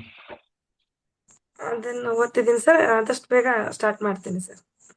ಕ್ಲಾಸ್ ಮಾಡಿ ಅದನ್ನ, ಅದೇ ಚೆನ್ನಾಗಿದೆ ಅಲ್ಲ? ಹಾ ಚೆನ್ನಾಗಿದೆ ಸರ್. ಮಾಡಿ, ನಾಳೆ ಮಾಡ್ತೀರಾ? ಹಾ ಸರ್, ಸ್ಟಾರ್ಟ್ ಮಾಡ್ತೀನಿ ಸರ್. Very good. ಸರ್ ನಾನು ಧ್ಯಾನಕ್ಕೆ ಬಂದಾದ್ಮೇಲೆ ಫಸ್ಟ್ ಆಗಿ ನಾನು ಆತ್ಮ ಬೇರೆ ದೇಹ ಬೇರೆ ಅನ್ನೋ ಒಂದು ವಿಷಯನ ತಿಳ್ಕೊಂಡೆ ಸರ್. ಫಸ್ಟ್ ನಂಗೆ ಆತ್ಮ ಇದೆ ಅನ್ನೋದೇ ಗೊತ್ತಿರ್ಲಿಲ್ಲ. ಮಾತಿನಲ್ಲಿ ಬಳಸ್ತಿದ್ವಿ ಆತ್ಮ ಆತ್ಮ ಅಂತ. ಆತ್ಮ ಅಂದ್ರೆ ದೆವ್ವ ಅನ್ನೋ ರೀತಿ ಬಿಂಬಿಸಿದ್ರು ನಮ್ಗೆ ದೊಡ್ಡವರೆಲ್ಲ. ಆತ್ಮಗಳು ಓಡಾಡ್ತಾವಂದ್ರೆ ದೆವ್ವಗಳು ಅಂತ. ಆ ರೀತಿ ತಿಳ್ಕೊಂಡಿದ್ದೆ. ಆತ್ಮ ಬೇರೆ ದೇಹ ಬೇರೆ ಅನ್ನೋದನ್ನ ತಿಳ್ಕೊಂಡೆ. ಮತ್ತೆ ಶ್ವಾಸನೇ ಗುರು ಅನ್ನೋದು ಗೊತ್ತಿರ್ಲಿಲ್ಲ ಸರ್ ಮೊದ್ಲು. ಈಗ ನಮ್ಗ ಶ್ವಾಸನೇ ಗುರು. ಶ್ವಾಸದ ಮೇಲೆ ಗಮನ ಇಟ್ಟಾಗ ಇಷ್ಟೊಂದು ದೊಡ್ಡ ಬದಲಾವಣೆಗಳು ನಮ್ಮಲ್ಲಿ ಆಗ್ತಾವು ಅನ್ನೋದು ಒಂದು ಏನಂದ್ರೆ ವಿಸ್ಮಯಕಾರಿ ಲೋಕ ಅನಿಸ್ತು ಸರ್ ನಂಗೆ. ಧ್ಯಾನ ಅಂದ್ರೆ ನನ್ಗೆ ಲಾಭಕ್ಕೋಸ್ಕರ ಅಥವಾ ಆರೋಗ್ಯ ಇಂಥದ್ದು ಏನೋ ಸಿಗ್ತೈತಿ ಅನ್ನೋಕ್ಕೋಸ್ಕರ ನಾನು ಈ ಕಡೆ ಬರ್ಲಿಲ್ಲ ಸರ್. ನನ್ ಏನೋ ನನ್ನ ಹಳೆ ಜನ್ಮದ ಒಂದು ಪುಣ್ಯ ಕರ್ಮಗಳು ಅನ್ಸುತ್ತೆ ಸರ್. ನಿಮ್ಮಂತ ಸದ್ಗುರುಗಳು ನಮ್ಗೆ ಸಿಗ್ಬೇಕಿತ್ತು. ಅದಕ್ಕೋಸ್ಕರ ನನ್ನ ಆತ್ಮ ತಾನಾಗ್ಲೇ ಹುಡ್ಕೊಂಡ್ ಬಂತು ಈ ಲೋಕ, ಈ ವಿಸ್ಮಯಕಾರಿ ಲೋಕವನ್ನ. ಇದ್ರಲ್ಲಿ ಬಂದ್ಮೇಲೆ ಸಾಕಷ್ಟು ಬದಲಾವಣೆ ಆಗಿದೆ ಸರ್. ಮೊದ್ಲು ನಂಗೆ ಅರಿಯದೇನೆ ನಾ ಬೇರೆಯವ್ರ ವಿಷಯವನ್ನ ಮಾತಾಡ್ತಿದ್ದೆ. ಅದ ಈಗ ಯಾರೇ ಹೇಳಿದ್ನಲ್ಲ ಸರ್, ಸ್ವತಃ ನನ್ನ ತಾಯಿನೇ ಬಂದು ಇನ್ನೊಬ್ರ ವಿಷಯ ಹೇಳಿದ್ರು. ಈಗ ಬಂದಿದಾರ ಸರ್ ಮನೆಯಲ್ಲವರು, ಅವ್ರ ಮನೇಲಿ ಗಲಾಟೆ ಆಗಿದೆ ಅಂತ ಬಂದ್ ನನ್ ಮುಂದ್ ಪದೇ ಪದೇ ಹೇಳ್ತಾರೆ ಸರ್. ನಾ ಅವರಿಗೆ 2 ದಿನದಿಂದ ಇಲ್ಲೇ ಇಟ್ಕೊಂಡು ಈ ಪಿರಮಿಡ್ ಕೆಳಗಡೆ ಕೂಡಿಸಿ, ದಯವಿಟ್ಟು ನಾವು ಭೂಮಿಗೆ ಬಂದಿರೋದು ಕರ್ಮವನ್ನ ಕಡಿಮೆ ಮಾಡ್ಕೋಕ್ಕೋಸ್ಕರ. ನೀನು ನಿಮ್ಮನೇಲಿ ಏನೇ ಆಗಿರ್ಬೋದು, ನಿನ್ನ ಹಳೆ ಜನ್ಮದ ಕರ್ಮಗಳು ನಿನ್ಗೆ ಆ ರೀತಿ ಕಷ್ಟ ಆಗಿ ಬರ್ತಿದಾವು. ನೀ ದಯವಿಟ್ಟು ಅದನ್ನ ನನ್ ಜೊತೆ ಇನ್ನೊಬ್ರ ವಿಷಯ ಚರ್ಚೆ ಮಾಡ. ಬಹಳ ದುಃಖದಲ್ಲಿದ್ದಾರೆ ಸರ್ ಅವ್ರು. ಮಕ್ಕಳ ಜೊತೆಗನ ಗಲಾಟೆ ಆಗಿ ಹಿಂಗೆಲ್ಲ ಆಗಿದೆ ಸರ್. ಅವ್ರು ಧ್ಯಾನ ಮಾಡಿದ ತಕ್ಷಣ ಅವ್ರು ಸ್ವಲ್ಪ ಶಾಂತವಾಗಿರ್ತಾರ. ಸ್ವಲ್ಪ ಹೊತ್ತು ರಿಲ್ಯಾಕ್ಸೇಷನ್ ಅನಿಸ್ತೈತಿ. ಮತ್ತೆ ಸ್ವಲ್ಪ ಹೊತ್ತಿಗೆ ಅದನ್ನ ಹಳೆಯದನ್ನ ನೆನ್ಪು ಮಾಡ್ಕೊಂಡು ಮತ್ತೆ ಹೇಳಕ್ ಸ್ಟಾರ್ಟ್ ಮಾಡ್ತಾರೆ ಸರ್. ನಾನು ಹೇಳೋದು ಅವ್ರಿಗೆ ತಲೆ ಹೋಗ್ತಿಲ್ಲ ಅಂದ್ರು ಅವ್ರು ಇವತ್ತು ಬಹಳ ಬಹಳ ಬಹಳ ಪ್ರಯತ್ನ ಮಾಡಿದೆ. ಹೇಳ್ಬೇಡ ವಿಷಯ ಹೇಳಿದ್ರು ನಿನ್ನ ಕರ್ಮಗಳ ಜೊತೆಗೆ ನನ್ನ ಕರ್ಮಗಳಲ್ಲಿ ಇಷ್ಟು ಹೆಚ್ಚಾಗ್ತೈತಿ. ನೀನು ಹಳೆ ಜನ್ಮದಲ್ಲಿ ಅವ್ರಿಗೆ ಮಾಡಿದ್ದನ್ನ ಅವ್ರು ವಾಪಸ್ ನಿನಗ್ ಕೊಡಾಕತ್ತಾರ ಅಂತ ಬಹಳ ಮನವರಿಕೆ ಮಾಡ್ತಿದ್ದೀನಿ ಸರ್ ಇವತ್ತು. ಮತ್ತೆ ಈ ಕ್ಲಾಸ್ ನಲ್ಲಿ ಬರ್ಕೊಂಡಿರೋ ಬುಕ್ ಅನ್ನು ಓದಿ ಹೇಳ್ತಿದ್ದೀನಿ ಸರ್. ಸ್ವಲ್ಪ ಹೊತ್ತು ಕೇಳ್ದಂಗ್ ಮಾಡ್ತಾರೆ. ಅವ್ರ ಆತ್ಮಕ್ಕೆ ಬಹುಶಃ ಇದು ಬೇಕಾಗಿಲ್ಲ ಅನ್ಸುತ್ತೆ. ಧ್ಯಾನಕ್ ಬಂದಿದಾರ ಸರ್, ಆದ್ರೆ ನಾನು ಹೇಳೋ ವಿಷಯ ಅವ್ರಿಗೆ ಅರ್ಥ ಆಗ್ತಿಲ್ಲ, ಹೋಗ್ತಿಲ್ಲ ಸರ್. ಸ್ವತಃ ತಾಯಿಗೆನ ಇಷ್ಟೊಂದು ಹೇಳಿದ್ರು ಅರ್ಥ ಆಗ್ತಿಲ್ಲ. ಮತ್ ಅವ್ರಿಗೆ ಹೇಳ್ತೀನಿ, ನಿನ್ನ ಆತ್ಮಕ್ಕೆ ನಾ ಹೇಳಿರೋದು ನಿನ್ಗ ಈ ಒಂದು ಎಕ್ಸ್ಪೀರಿಯನ್ಸ್ ಬೇಕಾಗಿಲ್ಲ ನಿನಗ ಅಂತ ಹೇಳ್ತೀನಿ ಸರ್. ಹೇಳಿ ಮತ್ತೀಗ ತಾಯಿ ಅಂದ್ಮೇಲೆ ಮನೆಗ್ ಬಂದಿದ್ದಾರೆ ಅಂದ್ಮೇಲೆ ಏನು ಇಷ್ಟೆಲ್ಲ ಹೇಳಲೇಬೇಕು ಸರ್. ಏನು ಖಡಾಖಂಡಿತವಾಗಿ ಏನು ಹೇಳಕ್ ಆಗ್ತಿಲ್ಲ ಸರ್. ನನ್ನ ಒಳಗನು ಏನ್ ಬದಲಾವಣೆ ಆಗಿದೆ ಅವ್ರಿಗೆ ಹೇಳಿದೆ ಸರ್. ನನ್ಗ ಅವ್ರದ್ದು ದುಡ್ಡು ಬರೋದಿದೆ ಸರ್ ತೋಟದ್ದು. ಲೋ ಇದು ಮುಳುಗಡೆದು. ಆ ದುಡ್ಡು ನನ್ಗೆ ಏನೂ ಬೇಕಾಗಿಲ್ಲ. ನಾನ್ ಭೂಮಿಗೆ ಬಂದಿರೋ ಅಂದ್ರೆ ನೀನ್ ಜಾಬ್ ಮಾಡೋದಿಲ್ಲ, ಅವ್ರಿಗೆ ತಲೆ ಒಳಗೆ ಏನಂದ್ರೆ ನಾನ್ ಟೀಚರ್ ಆಗ್ಬೇಕನ್ನೋದು ಬಹಳ ಐತೆ ಸರ್. ಈಗ ನೀನ್ ಮುಂದಿನ ನೀನ್ ಜಾಬ್ ಮಾಡ್ಬೇಕನ್ನೋ ತಲೆಯಾಗಿಲ್ಲ. ಇಲ್ಲ, ನಾ ಭೂಮಿಗೆ ಬಂದಿರೋದು ಆ ಶಿಕ್ಷಕಿ ಆಗೋದಕ್ಕಲ್ಲ, ನಾನು ಧ್ಯಾನವನ್ನ ಪ್ರಚಾರ ಮಾಡಕ್ಕೋಸ್ಕರ ಭೂಮಿಗೆ ಬಂದಿದ್ದು. ನನ್ಗ ನಮ್ಮ ಮನೆಯವ್ರು ನಂಗೆ ಎಷ್ಟು ಅವಶ್ಯವಾಗಿ ಎಷ್ಟು ಬೇಕು ಅಷ್ಟು ಗಳಿಸ್ಯಾರ ಸಾಕು. ಊಟ ಬಟ್ಟೆ ಇದೆ, ಮನೆ ಇದೆ, ಇರಕ್ಕ ಸಾಕು. ಈಗ ನಾನೇನಂದ್ರೆ ಎಲ್ಲ ನನ್ನ ಹತ್ರ ಸಾಕು. ನೀವು ನನ್ಗೆ ಏನೋ ದುಡ್ಡು ಬಂಗಾರ ಈಕಿ ನನ್ನಿಂದ ಏನಾದ್ರು ಎಕ್ಸ್ಪೆಕ್ಟ್ ಮಾಡ್ತಾಳೆ ಅನ್ನೋ ರೀತಿ ಅವ್ರದ್ದು ಊಹೆ ಇದೆ ಸರ್. ಹೆಣ್ಮಕ್ಳಲ್ಲ ನಾವು. ಇಲ್ಲ, ನನಗೇನು ನಿಮ್ಮಿಂದ ದುಡ್ಡು ಬಂಗಾರ ಏನೂ ಬೇಡ. ನನಗಿರೋದೇ ಸಾಕು, ಇಷ್ಟು ಇರೋದು ಸಾಕು. ನಾ ಧ್ಯಾನ ಪ್ರಚಾರಕ್ಕಾಗಿ ಬಂದವರು. ಮುಂದೆ ಒಂದಿಲ್ಲ ಒಂದು ಸಿಚುವೇಶನ್ ಅಲ್ಲಿ ನಾನು ಮಕ್ಕಳೆಲ್ಲ ದೊಡ್ಡವರಾದ್ಮೇಲೆ ನಾನು ಬೇರೆ ಕಡೆ ಹೋಗ್ತೀನಿ. ನಾ ಎಷ್ಟು ದಿನ ನನ್ನ ಆತ್ಮ ಭೂಮಿ ಮೇಲೆ ಇರುತ್ತೋ ಅಲ್ಲಿವರೆಗೂ ನನ್ನ ಕೈಲಾದಷ್ಟು ನಾನು ಧ್ಯಾನ ಪ್ರಚಾರ ಮತ್ತು ಧ್ಯಾನ ಸೇವೆ ಮಾಡಕ್ಕೋಸ್ಕರ ಭೂಮಿಗೆ ಬಂದಿರೋದು ಅಂತ ಹೇಳಿದೆ ಸರ್. ಮತ್ತು ಇದು ದೊಡ್ಡ ಬದಲಾವಣೆ ನನ್ನಲ್ಲಿ ಏನಂದ್ರೆ ಆಸೆಗಳು ಕಡಿಮೆ ಆಗಿದೆ. ಸಾಕು ಸಾಕು ಅನ್ನೋದು ಬರ್ತಿದೆ ಸರ್. ಏನೇ ನೋಡಿದ್ರು ಮೊದ್ಲು ಲೌಕಿಕ ಜೀವನಕ್ಕ ಅದು ತಗೋಬೇಕು, ಇದು ತಗೋಬೇಕು, ಬಂಗಾರ ವ್ಯಾಮೋಹ ಬಾಳಿತ್ತು ಸರ್. ಬಟ್ಟೆ, ದೇಹ ಸ್ಥಿತಿಯಲ್ಲಿ ಬದುಕ್ತಿದ್ವಿ, ಅದರಿಂದ ಆತ್ಮಸ್ಥಿತಿಗೆ ಬಂದಿದೀವಿ ಅನ್ನೋದೊಂದು ಫಸ್ಟ್ ಸ್ಟೆಪ್. ಇದು ಆಸೆ ಏನೇ ಸಾಕು, ನಂಗೆ ಏನೇ ನೋಡಿದ್ರು ವ್ಯಾಮೋಹ ಬರ್ತಿಲ್ಲ ಸರ್. ತಗೋಬೇಕು, ಗಳಿಸ್ಬೇಕು, ಮಾಡ್ಬೇಕು. ಈಗ ನನ್ನ ಹತ್ರ ಇರೋ ವಸ್ತುಗಳನ್ನ ಇದ್ಯಾವುದು ಇನ್ನು ಸ್ವಲ್ಪ ದಿನಕ್ಕೆ ನನ್ನದಲ್ಲ ಅನ್ನೋ ಸ್ಥಿತಿ ಬರ್ತಿದೆ ಸರ್. ನೋಡಿದ ತಕ್ಷಣ ಇನ್ನು ಸ್ವಲ್ಪ ದಿನಕ್ಕೆ ಯಾರೋ ಯೂಸ್ ಮಾಡ್ತಿರ್ತಾರೆ ಇವನ್ನೆಲ್ಲ. ಈ ವಸ್ತುಗಳನ್ನ ಬೆನ್ನ ಹತ್ತಿ ಇದು ನನ್ನದು ನನ್ನದು ನನ್ನದು ಅಂತ ವ್ಯಾಮೋಹದಲ್ಲಿ ನಾವು ಬದುಕ್ತಿದೀವಲ್ಲ. ಇನ್ನು ಕೆಲವು ದಿನಕ್ಕೆ ಈ ವಸ್ತುಗಳು ಯಾವುದು ನಮ್ಮದಿರೋದಿಲ್ಲ. ನನ್ನದಲ್ಲದ ವಸ್ತುಗಳಿಂದ ಅವ್ರಿಗೆ ಅದನ್ನೇ ಹೇಳಿದೆ, ನೀನು ನನ್ನ ಹೆಸರು ತೋಟದಲ್ಲಿ ನನ್ನ ಹೆಸರು ಇರ್ಬೇಕು, ಬಂಗಾರ 9-10 ತೊಲೆ ಬಂಗಾರ ನನ್ಗೆ ಯಾರು ನೋಡ್ತಾರ. ಆಮೇಲೆ ನೀನು ಹುಚ್ಚತನವನ್ನ ಜೀವನವನ್ನ ಇಷ್ಟು ದಿನ ಕಳೆದಿದಿ. ಇನ್ನೂನು ಧ್ಯಾನ ಅನ್ನೋ ಪದ ಗೊತ್ತಾದ್ಮೇಲೂ ಕೂಡ ನಿನ್ನ ಆತ್ಮಸ್ಥಿತಿ ಒಳಗ್ ನೀನಿರು. ಇಷ್ಟು ದಿನ ಬದುಕಿದಂತ ವ್ಯರ್ಥ ಜೀವನವನ್ನ ಇನ್ನು ಮುಂದೆ ಕಳಿಬೇಡ. ನಿನಗ್ ಹೊಲದಲ್ಲಿ ಹೆಸರಿದ್ರು, ನಿನ್ನ ಜೊತೆಗೆ 10 ತೊಲೆ ಬಂಗಾರ ಇದ್ರು, ಇವ್ದು ಯಾವ್ದಾದ್ರು ನಿನ್ನ ಜೊತೆ ಬರುತ್ತಾ ಅಂತ ಕೇಳಿದೆ. ಇಲ್ಲ. ಮತ್ ಬರ್ದೇ ನನ್ ಜೀವಂತವಿದ್ದಾಗ ನನ್ನ ಯಾರು ನೋಡ್ಬೇಕಲ್ಲ. ಯಾರನ್ನೂ ನೋಡ್ಬೇಕಾಗಿಲ್ಲ. ಯಾರನ್ನು ನೀನು ವ್ಯಾಮೋಹ ಇಟ್ಕೊಂಡಿದಾರ ಸರ್ ಅವ್ರು ಮಕ್ಕಳ ಮೇಲೆ. ಮಕ್ಕಳು ನನ್ನ ನೋಡ್ಲೇಬೇಕು, ನನ್ನ ಮಾತ ಕೇಳ್ಬೇಕು, ಈ ರೀತಿ ಕಂಟ್ರೋಲ್ ಅಲ್ಲಿ ಇಟ್ಕೊಂಡ್ ಬಂದಂತವ್ರು ಸಡನ್ ಆಗಿ ಮಕ್ಕಳು ಚೇಂಜ್ ಆದ ತಕ್ಷಣ ಅವರಿಗೆ ಆ ರೀತಿ ಭಾವನೆ ಬರ್ತಿದೆ. ನೀನು ಯಾರನ್ನು ಕಂಟ್ರೋಲ್ ಅಲ್ಲಿ ಇಟ್ಕೊಳ್ಳೋ ಅವಶ್ಯಕತೆ ಇಲ್ಲ. ಮಕ್ಕಳು ಅನ್ನೋದು ಅವ್ರ ಲೈಫ್ ಎಕ್ಸ್ಪೀರಿಯನ್ಸ್ಗೋಸ್ಕರ ನಮ್ಮ ಗರ್ಭ ಅವರಿಗೆ ಸಹಾಯ ಮಾಡಿರುತ್ತೆ. ಭೂಮಿಗೆ ಬಂದಾದ್ಮೇಲೆ ಯಾರು ನನ್ನ ಅಧೀನದಲ್ಲಿ ಇರ್ಬೇಕನ್ನೋದು ಎಲ್ಲರಿಗೂ ಸ್ವಾತಂತ್ರ್ಯ ಇದೆ ಭೂಮಿ ಮೇಲೆ.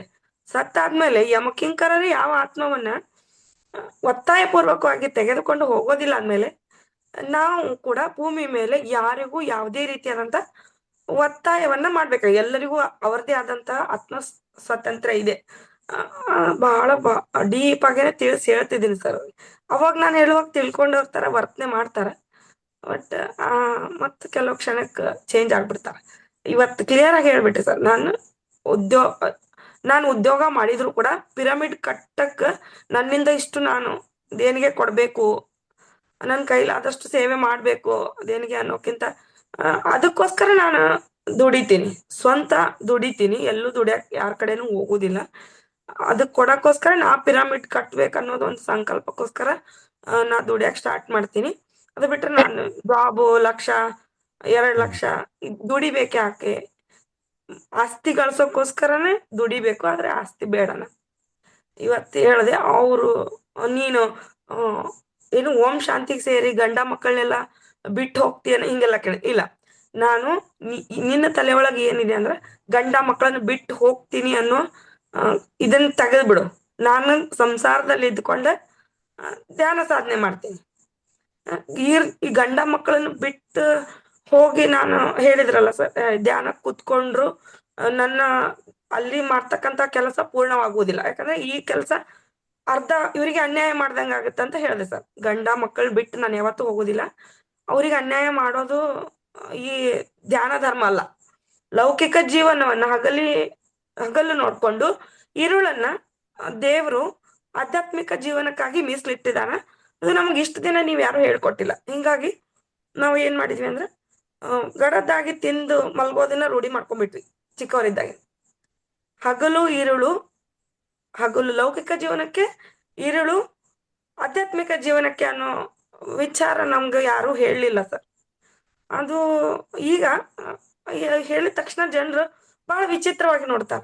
ಈ ರಾತ್ರಿ ನಿದ್ದೆ ಮಾಡ್ಲೇಬೇಕು, ನೀ ಪ್ರಕೃತಿ ವಿರುದ್ಧವಾಗಿ ಹೋಗ್ತಿದಿ, ಅದೇ ಹೆಂಗ? ನನ್ಗ ಒಂದು ದಿನಾನು ಕೂಡ ಸರಿಯಾಗಿ ಮೆಡಿಟೇಷನ್ ಮಾಡ್ಲಿಲ್ಲ ಅಂದ್ರೆ ಫುಲ್ ಕಣ್ಣು ಉರಿ, ಮೈ ಕೈ ನೋವು, ಬೆನ್ನು ಆಗತ್ತೆ ಸರ್. ಒಂದಿನ ಮಿಸ್ ಮಾಡಿದ್ರೆ, ಒಂದಿನ ಯಾವತ್ತಾದ್ರೂ ಮಿಸ್ ಮಾಡಿದ್ರೆ ಆ ರೀತಿ ಫೀಲಿಂಗ್ ಆಗುತ್ತೆ. ಫುಲ್ ನೈಟ್ ಮೆಡಿಟೇಷನ್ ಮಾಡಿದಾಗ ಬಾಡಿ ಎಲ್ಲ ವೇಟ್ಲೆಸ್ ಇರುತ್ತೆ, ಏನು ನಿದ್ದೆ ಬರೋದಿಲ್ಲ, ಕಣ್ಣು ಉರಿ ಇರೋದಿಲ್ಲ. ನನ್ನಲ್ಲಿ ಆದಂತ ಚೇಂಜಸ್ ಅನ್ನ ಅವ್ರಿಗೆ ಹೇಳಿದಾಗ, ನಿಮ್ ನಂಬಿಕೆ ನಿಮ್ಗೆ ಪ್ರವಚನ ಅದೇ ಸರ್. ಮೊನ್ನೆ ನೀವು ಡೈಲಿ ಕ್ಲಾಸ್ ನಲ್ಲಿ ಹೇಳ್ತಿರ್ತೀರಿ, ಆದ್ರೂ ನಮ್ಮಲ್ಲಿ ಬದಲಾವಣೆಗಳು ಬಹಳ ಬೇಗ ಬರಕ್ ಮತ್ತೆ ಜಾರ್ ಬಿಡ್ತೀವಿ, ಬಹಳ ಬೇಗ ಮತ್ತೆ ಜಾರ್ ಬಿಡ್ತೀವಿ ಸರ್. ಅಲ್ಲೇ ಯೋಗ ಕ್ಲಾಸ್ ನಲ್ಲಿ ಅವರು ಪುರಾಣ ಕೇಳಿ ಬರ್ತಾರೆ ಕೆಲವು ಜನ. ನಾನು ಇದು ಮರಣಿಸುವ ಮುನ್ನ ಮರಣಿಸಬೇಕು ಸಜ್ಜನ ಸಂಗತಿ ಹೇಳುವಾಗ ಏನೋ ಒಂದು ಮಾತನಾಡೋದು, ನಿಮ್ಮ ನಂಬಿಕೆ ನಿಮಗೆ, ನಮ್ಮ ನಂಬಿಕೆ ನಮ್ಗೆ. ನಾವು ಪುರಾಣ ಕೇಳಕ್ ಹೋಗ್ತಿವಿ, ಅವ್ರು ಪುರಾಣ ಹೇಳ್ತಾರೆ, ನಾವು ಕೇಳ್ತೀವಿ, ನಮ್ಮಲ್ಲಿ ಬದಲಾವಣೆ ಆಗೈತಿ, ಅದರಿಂದ ಚಲೋ ಆಗೈತಿ. ನೀವು ರಾತ್ರಿ ಎಲ್ಲ ಕುಂದ್ರುದು ನಮ್ಗೆ ಆಗೋದಿಲ್ಲ, ನಾವು ಸಂಸಾರಸ್ಥರು, ಹಿಂಗೆಲ್ಲ ಏನೇನೋ ಅಂದ್ರೆ ಸರ್. ನಾವು ಮೂರ್ಖಾತ್ಮಗಳ ಜೊತೆಗೆ ವಾದ ಮಾಡುವುದು ನಮ್ಮ ಸಮಯವನ್ನು ವ್ಯರ್ಥ ಅನ್ನೋ ಮಾತು ನೆನಪಿಗೆ ಬಂತು ಸರ್. ಆಮೇಲೆ ಸ್ವಲ್ಪ ಹೊತ್ತಾದ್ಮೇಲೆ ಸರ್ ಹೇಳಿದ್ರು, ಮೂರ್ಖಾತ್ಮಗಳಿಗೆ ಆಧ್ಯಾತ್ಮಿಕ ವಿಚಾರಧಾರೆಗಳು ಬೇಕಾಗಿರುವುದಿಲ್ಲ, ಅವರು ಅನಾವಶ್ಯಕವಾಗಿ ನಮ್ಮನ್ನ ಅಡ್ಡದಾರಿಗೆ ಎಳಿತಾರೆ ಸರ್. ಅಲ್ಲಿ ನಾವು ಬೇಗ ಎಚ್ಚೆತ್ಕೊಳ್ಬೇಕು, ಎಳೆದು ಬಿಡ್ತೀವಿ ಅವರ ಜೊತೆಗೆ. ಮಾತಿಗೆ ಮಾತು, ನಾವು ನಂಬಿರ್ತಕ್ಕಂಥ ವಿಷಯವನ್ನು ಅವರು ನಂಬ್ಲಿ ಅನ್ನೋದು ಒಂದು ಕಾನ್ಸೆಪ್ಟ್ ಆಗಿರುತ್ತೆ ಸರ್. ನಾವು ಮಾತಿನ ಚಕಮಕಿ ನಡೆಸ್ಬೇಕನ್ನೋದು ಇರುವುದಿಲ್ಲ. ನಾನ್ ಹೇಳ್ತಿರೋದು ನಾವು ಭೂಮಿಗೆ ಬಂದಿರೋ ವಿಷಯ ಅಂತ ಅಂದ್ರೆ, ಅವ್ರು ಇಲ್ಲ ನಾನು ಭೂಮಿಗೆ ಮತ್ತೆ ವಾಪಸ್ ಬರ್ತೀನಿ, ಹೌದು ನಾ ಬರ್ಲಿ, ಹಿಂಗೆಲ್ಲ ಅಜ್ಜಿ ಸರ್ ಅವರು ಹಿಂಗ್ ಮಾತಾಡಕತ್ರ. ಸರಿ ಮತ್ತೆ ಸುಮ್ನೆ ಆಗ್ಬಿಟ್ಟೆ ಸರ್. ನನ್ನ ಸಮಯ ವ್ಯರ್ಥ ಮಾಡ್ಕೊಳ್ಳೋದು ಬೇಡ, ಸರ್ ಹೇಳಿದ್ ನೆನಪಂತ. ಅದು ನೀವ್ ಹೇಳಿರೋ ಮಾತುಗಳು ಬಹಳ ಚೆನ್ನಾಗಿ ಅದೇ ಸಿಚುವೇಶನ್ ತಕ್ಕಂಗ ಫ್ಲಾಶ್ ಆಗ್ಬಿಡುತ್ತೆ ಸರ್. ಅದು ಬದಲಾವಣೆ. ಆಶೆಗಳು ಕಡಿಮೆ ಆಗಿದ್ದು ಆ ದೇಹ ಸ್ಥಿತಿಯಿಂದ ಆತ್ಮಸ್ಥಿತಿಗೆ ಬರ್ತಾ ಇರ್ತಕ್ಕಂಥ ವಿಷಯ ನಂಗೆ ಮನವರಿಕೆ ಆಯ್ತು ಸರ್. ಇಷ್ಟು ನಾನು ಧ್ಯಾನಕ್ಕೆ ಬಂದಾದ್ಮೇಲೆ ನನ್ನಲ್ಲಿ ಬದಲಾವಣೆಗಳು ಆಗಿದೆ ಸರ್. ನಮ್ಮ ಮನೆಯವ್ರಿಗೆ ಹೇಳಿದ್ರು ಕೂಡ ಅವರು ನಾನ್ ಹೇಳ್ತಿರೋ ವಿಷಯ ಅವ್ರಿಗೆ ಅರ್ಥ ಆಗ್ತಿಲ್ಲ ಸರ್. ಅವ್ರಿಗೂ ಕೂಡ ಈ ಒಂದು ಜೀವನ, ಇದು ಆಧ್ಯಾತ್ಮಿಕ ವಿಚಾರಧಾರೆಗಳು, ಆಧ್ಯಾತ್ಮಿಕ ಲೋಕ ಬೇಕಾಗಿಲ್ಲ, ಅವ್ರಿಗೂ ಬೇಕಾಗಿಲ್ಲ. ಅದಕ್ಕೋಸ್ಕರ ಅವ್ರು ನಾನು ಎಷ್ಟು ಸಮಯದಲ್ಲಿ ಇವನ್ನೆಲ್ಲ ಹೇಳ್ತಿದ್ರು ತಲೆಗೆ ತಗೋತಿಲ್ಲ ಸರ್. ಸಾಕು, ಅವ್ರಿಗಿಲ್ಲ ಅಂದ್ರೆ ಬೇಡ, ಒತ್ತಾಯ ಬೇಡ, ಬಿಟ್ಬಿಟ್ಟೆ. ಮಕ್ಕಳು ಕೆಲವೊಂದ್ ಸಮಯ ಮಾಡ್ತಾವ ಸರ್. ಅದನ್ ಬಿಟ್ರೆ ನನ್ನಲ್ಲಿ ಪ್ರತಿದಿನ ಒಂದಿನಾನು ನಾನು ಕ್ಲಾಸ್ ಮಿಸ್ ಮಾಡ್ಕೊಂಡ್ರು ಏನೋ ಕಳ್ಕೊಂಡಿರೋ ತರ ಫೀಲಿಂಗ್ ಆಗುತ್ತೆ ಸರ್. ನಂಗೇನು ಜ್ಞಾನ ಬೇಕು. ಜ್ಞಾನ ಸಿಕ್ಕಿಲ್ಲ ಸರ್ ನನಗೆ ಯಾವ ಜನ್ಮದಲ್ಲೂ. ಈ ಒಂದು ಆತ್ಮಜ್ಞಾನ, ಇಂಥ ಸದ್ಗುರುಗಳು ಸಿಕ್ಕಿಲ್ಲ ನನ್ಗೆ. ಇದು ನನ್ನ ಏನಂದ್ರೆ ಸತ್ಯ ಲೋಕದ ಕಡೆಗೆ ಪಯಣಕ್ಕೋಸ್ಕರ ಈ ಒಂದು ಲೈಫ್ ಬಂದಿದೆ ಸರ್ ಭೂಮಿಗೆ. ಇದು ಎಷ್ಟರ ಮಟ್ಟಿಗೆ ನಾನು ಸತ್ಯ ಲೋಕವನ್ನು ಸೇರ್ತೀನಿ ಅನ್ನೋ ನಂಬಿಕೆ. ಆದ್ರೆ ನನ್ನ ಪ್ರಯತ್ನದ ದಾರಿ ಮುಂದುವರಿತಾ ಇದೆ ಸರ್. ನನ್ ಭೂಮಿ ಮೇಲೆ ಎಷ್ಟು ದಿನ ಇರ್ತೀನೋ ಅಲ್ಲಿವರೆಗೂ ಧ್ಯಾನ ಸಾಧನೆ ಮಾಡೋದು, ಧ್ಯಾನ ಪ್ರಚಾರ ಮಾಡೋದು, ಎರಡು ಮಾತ್ರ ನನ್ನ ತಲೆಯಲ್ಲಿ ಇದೆ ಸರ್. Very good. ನಾಳೆ ಸಜ್ಜನ ಸಂಗತ್ಯ ಸ್ಟಾರ್ಟ್ ಮಾಡ್ತೀನಿ ಸರ್. ಮಧ್ಯಾಹ್ನ ಸಾಯಂಕಾಲ ಮಕ್ಳು ಇರ್ತಾರೆ ಸರ್, ಡಿಸ್ಟರ್ಬೆನ್ಸ್ ಮಾಡ್ತಾರೆ. ಮಧ್ಯಾಹ್ನ 4 o'clock ಎಲ್ಲ ಬರ್ತಾರೆ ಸರ್ ಅವ್ರು. ಅಷ್ಟರೊಳಗಡೆ ನಾನು ವಿಶಾಲ ಮೇಡಮ್ ಅವ್ರ ನಂಬರ್ ತಗೊಂಡು ಹೇಳ್ತೀನಿ ಸರ್. ಈ ನಿಮ್ಮ ಆತ್ಮಜ್ಞಾನ ಯಾರು ಕೂಡ ನೀವು ಹೇಳಿರೋ ಪ್ರಕಾರ ಎಷ್ಟೆಷ್ಟೋ ಪರೀಕ್ಷೆಗಳನ್ನ ಮಾಡಿ ಆತ್ಮಜ್ಞಾನಗಳನ್ನ ಕೊಡ್ತಾರಂತೆ ಗುರುಗಳು. ಅವು ಯಾವ್ದೂ ಇಲ್ದೇನೆ ನಮಗೆ ನೇರವಾಗಿ ನೀವು ಆತ್ಮಜ್ಞಾನವನ್ನ ಬಹಳ ಚೆನ್ನಾಗಿ ನಮ್ಮನ್ನೆಲ್ಲರೂ, ನಮ್ಮ ಆತ್ಮವನ್ನ ಎಲ್ಲ ಆತ್ಮಗಳನ್ನ ಉದ್ಧಾರ ಮಾಡುವಂತ ಒಂದು ಕಾರ್ಯ ಬಹಳ ಚೆನ್ನಾಗಿ ನಡೀತಿದೆ ಸರ್. ಈ ಪುಸ್ತಕದಲ್ಲಿ ಇದು ಒಂದು ತುಂಬ್ತು ಸರ್. ನನ್ನ 2ನೇ ಡೈರಿ ಇಂಥ ಇಂಥ ಒಳ್ಳೊಳ್ಳೆ ಆತ್ಮಜ್ಞಾನ ತರಗತಿಗಳನ್ನು ನಾನು ಎಲ್ಲರಿಗೂ ಹೇಳೋದೇನಂದ್ರೆ, ಮೊನ್ನೆ ಒಬ್ರು ಬೀಳಿಗೆ ಅವ್ರು ಕಾಲ್ ಮಾಡಿದ್ರು. ನನ್ ಬರೀ ಸ್ಟೇಟಸ್ ನೋಡಿ ಸರ್, ನೀವು ಏನ್ ಮಾಡ್ತಿದ್ದೀರಿ, ನಂಗೆ ಅರ್ಥ ಆಗ್ತಿಲ್ಲ ಇದು, ಇನ್ನು ಅದ್ರ ಬಗ್ಗೆ ಡಿಸ್ಕಸ್ ಮಾಡ್ಬೇಕಿತ್ತು ಅಂತಂದ್ರ. ಅವ್ರ ಅತ್ತೆ ಮಾವನ ಕಿರಿಕಿರಿಯಿಂದ ಬಳಲ್ತಿದಾರೆ. ಒಬ್ರು ಟೀಚರ್ ಅವ್ರು ಹೇಳಿದ ತಕ್ಷಣ ಬಹಳ ಖುಷಿ ಆದ ಸರ್. ಒಂದ್ ಅರ್ಧ ತಾಸು ಮಾತಾಡ್ದೆ ಅವ್ರಿಗೆ. ಇಲ್ಲ, ಅವ್ರ ಆತ್ಮಕ್ಕೆ ಧ್ಯಾನ ಬೇಕಾಗಿದೆ ಸರ್. ಅವ್ರು ಯಾವ ಕ್ಷೇತ್ರಕ್ಕೆ ಹೋದ್ರು ಅವ್ರಿಗಲ್ಲಿ ಆತ್ಮ ಖುಷಿಯಾಗಿರ್ತಿಲ್ಲ, ನಿಲ್ತಿಲ್ಲ ಅವರು.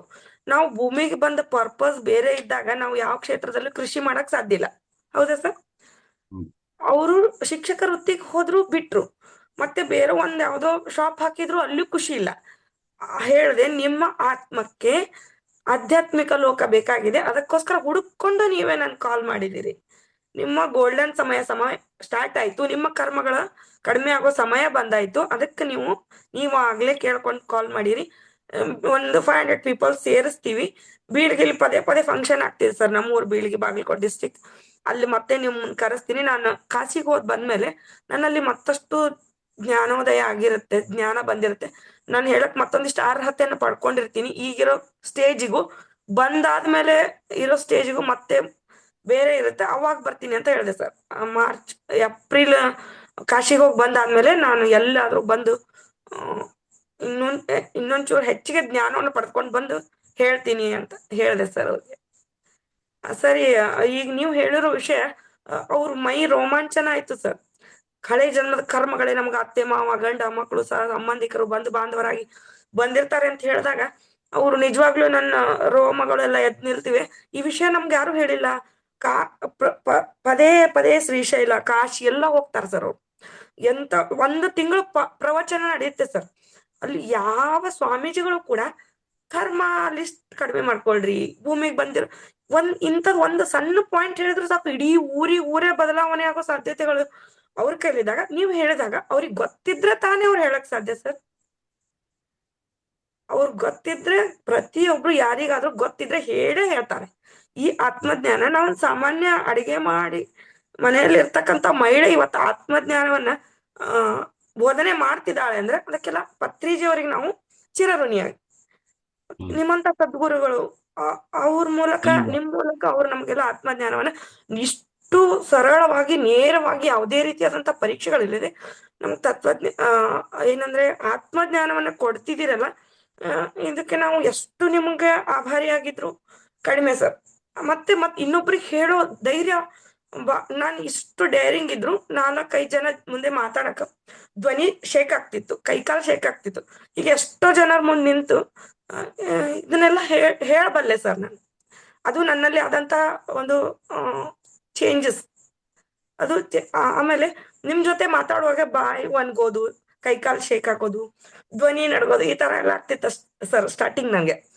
ಈಗ 1 years back, October, sir March ಬಂದ್ರೆ 1 year ಆಗುತ್ತೆ ಸರ್ ನಾನ್ ಧ್ಯಾನಕ್ ಬಂದು. ಅಷ್ಟು ಬದಲಾವಣೆ ಆಗಿದೆ ಸರ್. ನನ್ಗ ಧ್ಯಾನ ಮಾಡೋದ್ರ ಜೊತೆಗೆ ಹೇಳ್ಬೇಕನ್ನೋ ತುಡಿತ ಬಾಳಿ ಸರ್. ಯಾರು ಸಿಕ್ಕರು ಹೇಳ್ಬೇಕನ್ನೋ ತುಡಿತ ಬಾಳಿದೆ. ನೀವು ಹೇಳಿರೋ ಪ್ರಕಾರ ನಾನು ಧ್ಯಾನ ಪ್ರಚಾರಕ್ಕಾಗಿ ಬಂದಿದ್ದು. ಅದೇ ಗದಗಲ್ಲಿ ಒಂದ್ಸರ್ತಿ ನನ್ಗೆ ಅದು ಅನುಭವಕ್ಕೆ ಬಂದಿದ್ದು ಹೇಳಿದೆ ಸರ್. ನಾನು ತೋಂಟದಾರಿ ಮಠದಲ್ಲಿ ಕೂತಾಗ ಪತ್ರಿಜಿಯವರು ಮತ್ತು ಮಹಾವತಾರ್ ಬಾಬಾಜಿ ಅವರು ಒಂದು ಗುಹೆಯಲ್ಲಿ ಕೂತ್ಕೊಂಡಿದ್ರು. ನೀವು ಮತ್ತೆ ಪತ್ರಿಜಿಯವರು ಕೈಯಿಂದ ಎಳ್ಕೊಂಡ್ ಮೇಲ್ಗಡೆ ತಗೊಂಡು ಹೋಗಿ ಅಲ್ಲಿ ಮಹಾವತಾರ ಬಾಬಾಜಿ ಅವರು ಹೇಳಿದ್ದು ನನ್ನ ತಲೆ ಮೇಲೆ ಕೈ ಇಟ್ಟು, 2 ಸೈಡ್ಗೆ, ಒಂದ್ ಸೈಡ್ ಪತ್ರಿಜಿಯವರು, ಒಂದ್ ಸೈಡ್ ನೀವಿದ್ದೀರಿ, ನೀನು ಧ್ಯಾನ ಪ್ರಚಾರಕ್ಕಾಗಿ ಮೀಸಲಿಟ್ಟಿರೋ ಮಗು ಅಂತ ಒಂದು ಧ್ವನಿ ಕೇಳಿಸ್ತು ಸರ್ ನನ್ಗೆ. ಅಲ್ಲಿ ಗದಗಲ್ಲಿ ಧ್ಯಾನ ಕೂತ್ಕೊಂಡಾಗ ಹೇಳ್ದೆ ನಿಮ್ಗೆ ಅವಾಗ ನಾನು. ಅದು ಬಹಳ ಖುಷಿ ಆಯ್ತು ಸರ್. ನಮ್ಮ ಮನೆಗೆ ಕ್ಲಿಯರ್ ಆಗಿ ಹೇಳ್ಬಿಟ್ಟಿದ್ದೀನಿ ನಾನು ಧ್ಯಾನ ಪ್ರಚಾರಕ್ಕಾಗಿ ಬಂದಿದ್ದು, ಬಟ್ ಸಂಸಾರ ಬಿಟ್ಟು ಹೋಗೋದಿಲ್ಲ, ಇವ್ರಿಗೆ ಅನ್ಯಾಯ ಮಾಡೋದಿಲ್ಲ, ಇವ್ರ ಜವಾಬ್ದಾರಿ ಎಲ್ಲ ಮುಗಿದಾದ್ಮೇಲೆ ನಾನು ಹೋಗ್ಬೇಕು ಅಂದ್ರೆ ಹೋಗ್ಬಿಡ್ತೀನಿ ಅಂತ. ಇದು ಒಂದು ಕ್ಲಿಯರ್ ಆಗಿ ಹೇಳಿದ್ದೀನಿ ಸರ್. ನಮ್ಮ ಮನೆಯವ್ರಿಗೂ ಕೇಳಿದೆ, ಮತ್ತೆ ನಾನು ಹೋಗ್ಬೇಕಂದ್ರೆ ನೀವು ಕಳಿಸ್ಕೊಡ್ಬೇಕು. ಅದು ಸಂಸಾರದಲ್ಲೇ ನಿರ್ವಾಣ, ಕೊನೆವರೆಗೂ ಸಂಸಾರದಲ್ಲೇ ಇದ್ದು ನಿಮ್ಮ ಸಂಪರ್ಕಕ್ಕೆ ಎಷ್ಟು ಜನ ಬರ್ತಾರೆ, ಎಷ್ಟು ಜನ ಸಿಗ್ತಾರೆ, ಅವರಿಗೆ ನೀವು ಆ ಜ್ಞಾನ ಹಂಚ್ತಾ ಇದ್ರೆ ಸಾಕು. ಸರಿ ಸರ್. ಅದಕ್ಕೂ ಒಂದು ಟೈಮ್ ಬರ್ತದೆ. ಅಲ್ಲಿವರೆಗೂ ಇರಬೇಕು, ಅಲ್ಲೇ ಸಂಸಾರದಲ್ಲೇ ಇರಬೇಕು. ಸರಿ ಮಧ್ಯಮ ಸರಿ ಮಾರ್ಗ. ಹೋದ್ರೆ ಹೇಳ್ಕೊಡ್ಬೇಕು ಮತ್ತೆ ವಾಪಸ್ ಬರ್ಬೇಕು, ಹೋಗಿ ಬಿಡೋದಲ್ಲ. ಹ್ಮ್ ಸರಿ ಓಕೆ. ಸರಿ thank you sir, thank you so much ನಂಗೆ ಮಾತಾಡಕ್ಕೆ ಅವಕಾಶ ಕೊಟ್ಟಿದ್ದಕ್ಕೆ. ಶಶಿಕಲಾ ಮಾಸ್ಟರ್ ಮಾತಾಡಿ.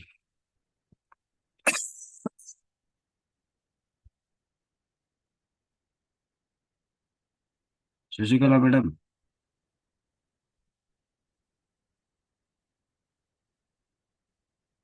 ರಾಣಿ ಮಾಸ್ಟರ್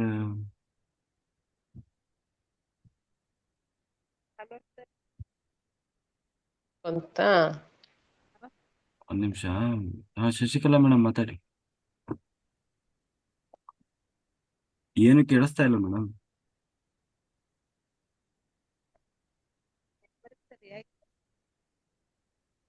ಎಲ್ಲಿದ್ದೀರಿ? ಕಿಟಕಿ ಹತ್ರ ಬನ್ನಿ ಮೇಡಮ್, ಇಲ್ಲ ಅಂದ್ರೆ ನೆಟ್ವರ್ಕ್ ಇಲ್ಲೋ ಏನು. ಹಾ, ರಾಣಿ ಮೇಡಮ್ ಮಾತಾಡಿ. ಸರ್, ಅದು ನನಗೆ ಆಗದಂತ ಕೆಲವು ಬದಲಾವಣೆಗಳನ್ನ ನಾನು ನಿಮ್ಮ ಹತ್ರ ಹೇಳ್ಕೊತಾ ಇದ್ದೀನಿ. ಈಗ ನಾನು ಅನ್ಕೊಂಡಿದ್ದೀನಿ, ಫಸ್ಟ್ ಟೈಮು ನಮ್ಮ ಮನೆಗೆ ಯಾರೇ ಬಂದ್ರು ಒಂದು 10 ನಿಮಿಷ ಧ್ಯಾನ ಮಾಡಬೇಕು, ಮತ್ತೆ ಆತ್ಮದ ಪುಸ್ತಕಗಳನ್ನ ಓದ್ಬೇಕು ಅನ್ನೋ ಕಾನ್ಸೆಪ್ಟ್ನ ಸ್ಟಾರ್ಟ್ ಮಾಡಿದ್ದೀನಿ.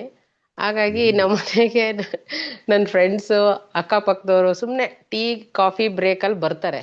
ಬಂದಾಗ ಈ ಕಾನ್ಸೆಪ್ಟ್ ಕೊಟ್ಟಿದ್ದಕ್ಕೆ ಅವ್ರು ಫಸ್ಟ್ ನಕ್ಕಿದ್ರು.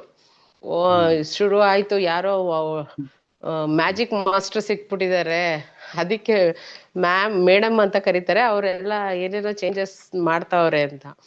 ಅದಕ್ಕೆ ಅದೆಲ್ಲ ಗೊತ್ತಿಲ್ಲ, ನನ್ಗೆ ಹೊಸ ಕಾನ್ಸೆಪ್ಟ್. ಅದಕ್ಕೆ ನೀವು ಅಳವಡಿಸ್ಕೋಬೇಕು. ನಮ್ಮ ಮನೆಗೆ ಬರೋರು 5 ನಿಮಿಷ ಪುಸ್ತಕ ಓದಬೇಕು, 10 ನಿಮಿಷ ಧ್ಯಾನ ಮಾಡಬೇಕು, ಆಮೇಲೆ ಉಳಿದ ವಿಚಾರ ನಾವು ಚರ್ಚೆ ಮಾಡೋಣ ಅಂತ ಹೇಳಿದ್ದೀನಿ. ಆಮೇಲೆ ನನ್ನಲ್ಲೇ ಸಾತ್ವಿಕ ಆಹಾರ ಶುರು ಆಗಿದೆ. ಆಲ್ರೆಡಿ 20 ದಿನ ಆಯಿತು. ನಾನ್ ವೆಜ್ನ ಬಿಟ್ಟಿದ್ದೀನಿ. ಅದು ಎಲ್ಲರಿಗೂ ಆಶ್ಚರ್ಯ ಉಂಟು ಮಾಡ್ತಾ ಇದೆ. ಹಾಗಾಗಿ ಅದೊಂದಾಯ್ತು. ಮತ್ತೆ ಒಳ್ಳೆ ಸದ್ಗುರು ಸಿಕ್ಕಿದ್ದಾರೆ ನನಗೆ. ಅವ್ರ ಗೈಡ್ ಇರೋದಷ್ಟೇ, ನನ್ಗೆ ಒಳ್ಳೆ ಗುರು ಸಿಕ್ಕಿದ್ದಾರೆ. ಗುರು ಮಾರ್ಗದರ್ಶನ ನಡಿಬೇಕು ಅಂತ ಅನ್ಕೊಂಡಿದ್ದೀನಿ. ಅದೊಂದು ಕಾನ್ಸೆಪ್ಟ್. ಇನ್ನೊಂದು, ಹೆಚ್ಚು ಮೌನಕ್ಕೆ ಶರಣಾಗಿದ್ದೀನಿ ನಾನೇ. ನಮ್ಗೆ ಮಾತೇ ಬಂಡವಾಳ ಅಂತ ಅನ್ಕೋಬಿಟ್ಟಿದ್ದೆ ನಾನು. ಎಲ್ಲೋದ್ರೂ ಮಾತು ಚೆನ್ನಾಗ್ ಆಡ್ತಾರೆ, ಮಾತು ಅನ್ನೋದೇ ಹೇಳ್ತಿದ್ರು. ಆದ್ರೆ ಈಗ ಮೌನ ಹೆಚ್ಚು ನನ್ನಲ್ಲೇ ಆವರಿಸ್ತಾ ಇದೆ. ಫಿಸಿಕಲಿ ಮತ್ತು ಮೆಂಟಲಿ ಸ್ವಲ್ಪ ಆಲ್ಮೋಸ್ಟ್ ಒಂದು 30-40% ಚೇಂಜಸ್ ಆಗಿದೆ. ಅದು ನೋಡಿ ಕೆಲವರು ಗುರುತಿಸಿ ಹೇಳಿರೋದು ಇದು. ಹಾಗಾಗಿ ಈ ಕಾನ್ಸೆಪ್ಟ್ ಇಟ್ಕೊಂಡಿದ್ದೀನಿ. ಅದು ನನಗೆ ಖುಷಿ ಕೊಡ್ತು. ಡೈಲಿ ಪುಸ್ತಕ ಓದೋದು, ಮತ್ತೆ ಈಗ ದಿನದಲ್ಲಿ ಒಂದು 3 hours ಧ್ಯಾನಕ್ಕೆ ಕೂರ್ತಾ ಇದ್ದೀನಿ. ಹಗಲಲ್ಲೂ ಅಷ್ಟೇ ಹಾಫ್ ಅನ್ ಅವರ್ ಸಿಕ್ತಾಗೆಲ್ಲ ಕೂತ್ಕೋತೀನಿ. ಅದು ನನ್ಗೊಂದ್ ಸ್ವಲ್ಪ ಚೇಂಜಸ್ ಅಂದಿದೆ. ಬಟ್ ನನ್ನ ಸುತ್ತಮುತ್ತ ಇರೋರಿಗೆ ಯಾವುದೋ ರೂಪದಲ್ಲಿ ಯಾವುದೋ ಒಂದು ವಿಷಯ ಹೇಳಿದ್ರು ನಾನು ತುಂಬಾ ಪ್ಯಾನಿಕ್ ಆಗ್ಬಿಡ್ತಾ ಇದ್ದೆ. ಈಗ ಪ್ಯಾನಿಕ್ ಆಗೋ ಇದೇ ಇಲ್ಲ. ಕೋಪ ಅಂತರ ಏನು ಬರಲ್ಲ. ಯಾರು ಏನೇ ಹೇಳಿದ್ರು ಕೇಳಿಸ್ಕೊಳ್ಳೋದು ಜಾಸ್ತಿ ಆಗಿದೆ. ಫಸ್ಟ್ ಹೇಳೋದ್ ಜಾಸ್ತಿ ಇರ್ತಿತ್ತು, ಈಗ ಕೇಳಿಸಿಕೊಳ್ಳುವಕ್ಕೆ ಜಾಸ್ತಿ ಆಗ್ತಾ ಇದೆ. ಮತ್ತೆ ಲೈಫಲ್ಲಿ ಫಸ್ಟ್ ಟೈಮು 9:30 ಮೇಲೆ ಎದ್ದೇ ಇರ್ಲಿಲ್ಲ ನನ್ನ ಲೈಫಲ್ಲಿ. ಈಗ ನನ್ಗೆ 51 years. ಆ 51 years ಅಲ್ಲಿ 9:30-10:30 ಅನ್ನೋದನ್ನ ನಾನು ನೋಡೇ ಇರ್ಲಿಲ್ಲ. ಹೇಗಿರುತ್ತೆ ಅನ್ನೋದೇ ಗೊತ್ತಿರ್ಲಿಲ್ಲ. ಎಲ್ಲೋ ಟೂರ್ ಹೋದಾಗ, ಮೂವೀಸ್ಗೆ ಹೋದಾಗ ಆವಾಗ ಅಷ್ಟೇ ಹೊರಗಿನ ಪ್ರಪಂಚದಲ್ಲಿ ಹಿಂಗೆ ನೋಡಿದ್ದೆ ನಾನು. ಬಟ್ ಈಗ ಈ ರಾತ್ರಿಯಲ್ಲೂ ಜ್ಞಾನ ಪಡಿಬೋದು, ಆರೋಗ್ಯ ಪಡಿಬೋದು ಅನ್ನೋ ಕಾನ್ಸೆಪ್ಟ್ ನನಗೆ ಖುಷಿ ಕೊಟ್ಟಿದೆ. ಹಾಗಾಗಿ ಬೇರೆ ಟೈಮಲ್ಲೆಲ್ಲ ನಿದ್ದೆ ಬರಲ್ಲ ಅನ್ನೋ ಕಾನ್ಸೆಪ್ಟೇ ಇಲ್ಲ ಈಗ. ನಿದ್ದೆ ಬರಲ್ಲ ಅಂದ್ರೆ ಧ್ಯಾನ ಬರುತ್ತೆ, ಆ ಮಟ್ಟಕ್ಕೆ ಹೋಗಿದ್ದೀನಿ. ಇಷ್ಟ ಹೇಳಕ್ಕೆ ಇಷ್ಟಪಡ್ತೀನಿ sir. Thank you sir. Very good. Shweta master ಮಾತಾಡಿ.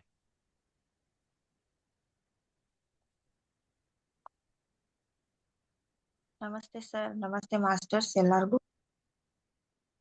ಸರ್, ನಾವೆಲ್ಲರೂ ಇಷ್ಟ ದಿನ ಧ್ಯಾನ ಮಾಡ್ತಾ ಇದ್ವಿ, ನೈಟ್ ಮೆಡಿಟೇಷನ್ ಮಾಡ್ತಾ ಇದ್ವಿ. ಅದರಲ್ಲಿ ನಾವು ಇವಾಗ ನರನಿಂದ ನಾರಾಯಣ ಸ್ಟಾರ್ಟ್ ಆದಾಗಿಂದ ಹೇಳೋದಕ್ಕೆ ಇಷ್ಟಪಡ್ತೀನಿ. ಅವತ್ತಿಂದ ಆತ್ಮ ಅಂದ್ರೆ ಸರಿಯಾಗಿ ಅರ್ಥ ಆಗ್ತಿದೆ ಸರ್. ಸರಿಯಾದ ಧ್ಯಾನವನ್ನ ಅರ್ಥ ಮಾಡ್ಕೊಂಡೆ ಮತ್ತು ಈ ಸರಿಯಾದ ಸಾಧನೆ ಮಾಡ್ಬೇಕು ಅಂತ ತಿಳ್ಕೊಂಡು ಆಹಾರ ಪದ್ಧತಿಯನ್ನ ಸರಿಯಾಗಿ ಮಾಡ್ಕೊಂಡು ಹೋಗ್ಬೇಕು. ಇವೆರಡನ್ನು ಅರ್ಥ ಮಾಡ್ಕೊಂಡಿದೀನಿ ಸರ್. 5 ಫಿಂಗರ್ ಕಾನ್ಸೆಪ್ಟು, ನಂತರ ಮರಣದ ನಂತರ ಜೀವನ, ನನ್ ಜೊತೆ ನಾನು ಯಾರು ಆತ್ಮ, ಹಾಗಿದ್ರೆ ನನ್ ಜೊತೆ ಏನ್ ಬರುತ್ತೆ, ನನ್ನ ಲಕ್ಷ್ಯ ಏನು, ನನ್ನ ಪ್ರಣಾಳಿಕೆ ಏನು ಭೂಮಿ ಮೇಲೆ, ನಾನು ಯಾಕಾಗಿ ಜನ್ಮ ತಗೊಂಡಿದೀನಿ ಅದನ್ನ ಮಾಡ್ಬೇಕು ಅಂದ್ರೆ ನನ್ನ ಸಮಯವನ್ನ ನಾನು ಸರಿಯಾಗಿ ಸದ್ವಿನಿಯೋಗ ಮಾಡ್ಕೋಬೇಕು. ನನ್ನ ಸಮಯವನ್ನ ವ್ಯರ್ಥ ಮಾಡಿ ನಾನು ದುರ್ವಿನಿಯೋಗ ಮಾಡ್ಕೋಬಾರ್ದು ಅನ್ನೋದನ್ನ ಅರ್ಥ ಮಾಡ್ಕೊಳ್ತಾ ಇದ್ದೀನಿ. ಯೋಚನೆ ಕೂಡ ಇದು ನನ್ನ ಆತ್ಮಕ್ಕೆ ಲಾಭ ತರೋದಿದೆನಾ ಅಥವಾ ಇಲ್ವಾ, ಮಾನಸಿಕ ತಪಸ್ಸು ಮತ್ತು ವಾಚಕ ತಪಸ್ಸು, ಮಾತು ಕೂಡ ನನ್ನ ಆತ್ಮಕ್ಕೆ ಲಾಭ ಇದೆನಾ ಅಥವಾ ಇಲ್ವಾ ಅನ್ನೋದು. ನಂತರ ಲೋಕಗಳ ಬಗ್ಗೆ,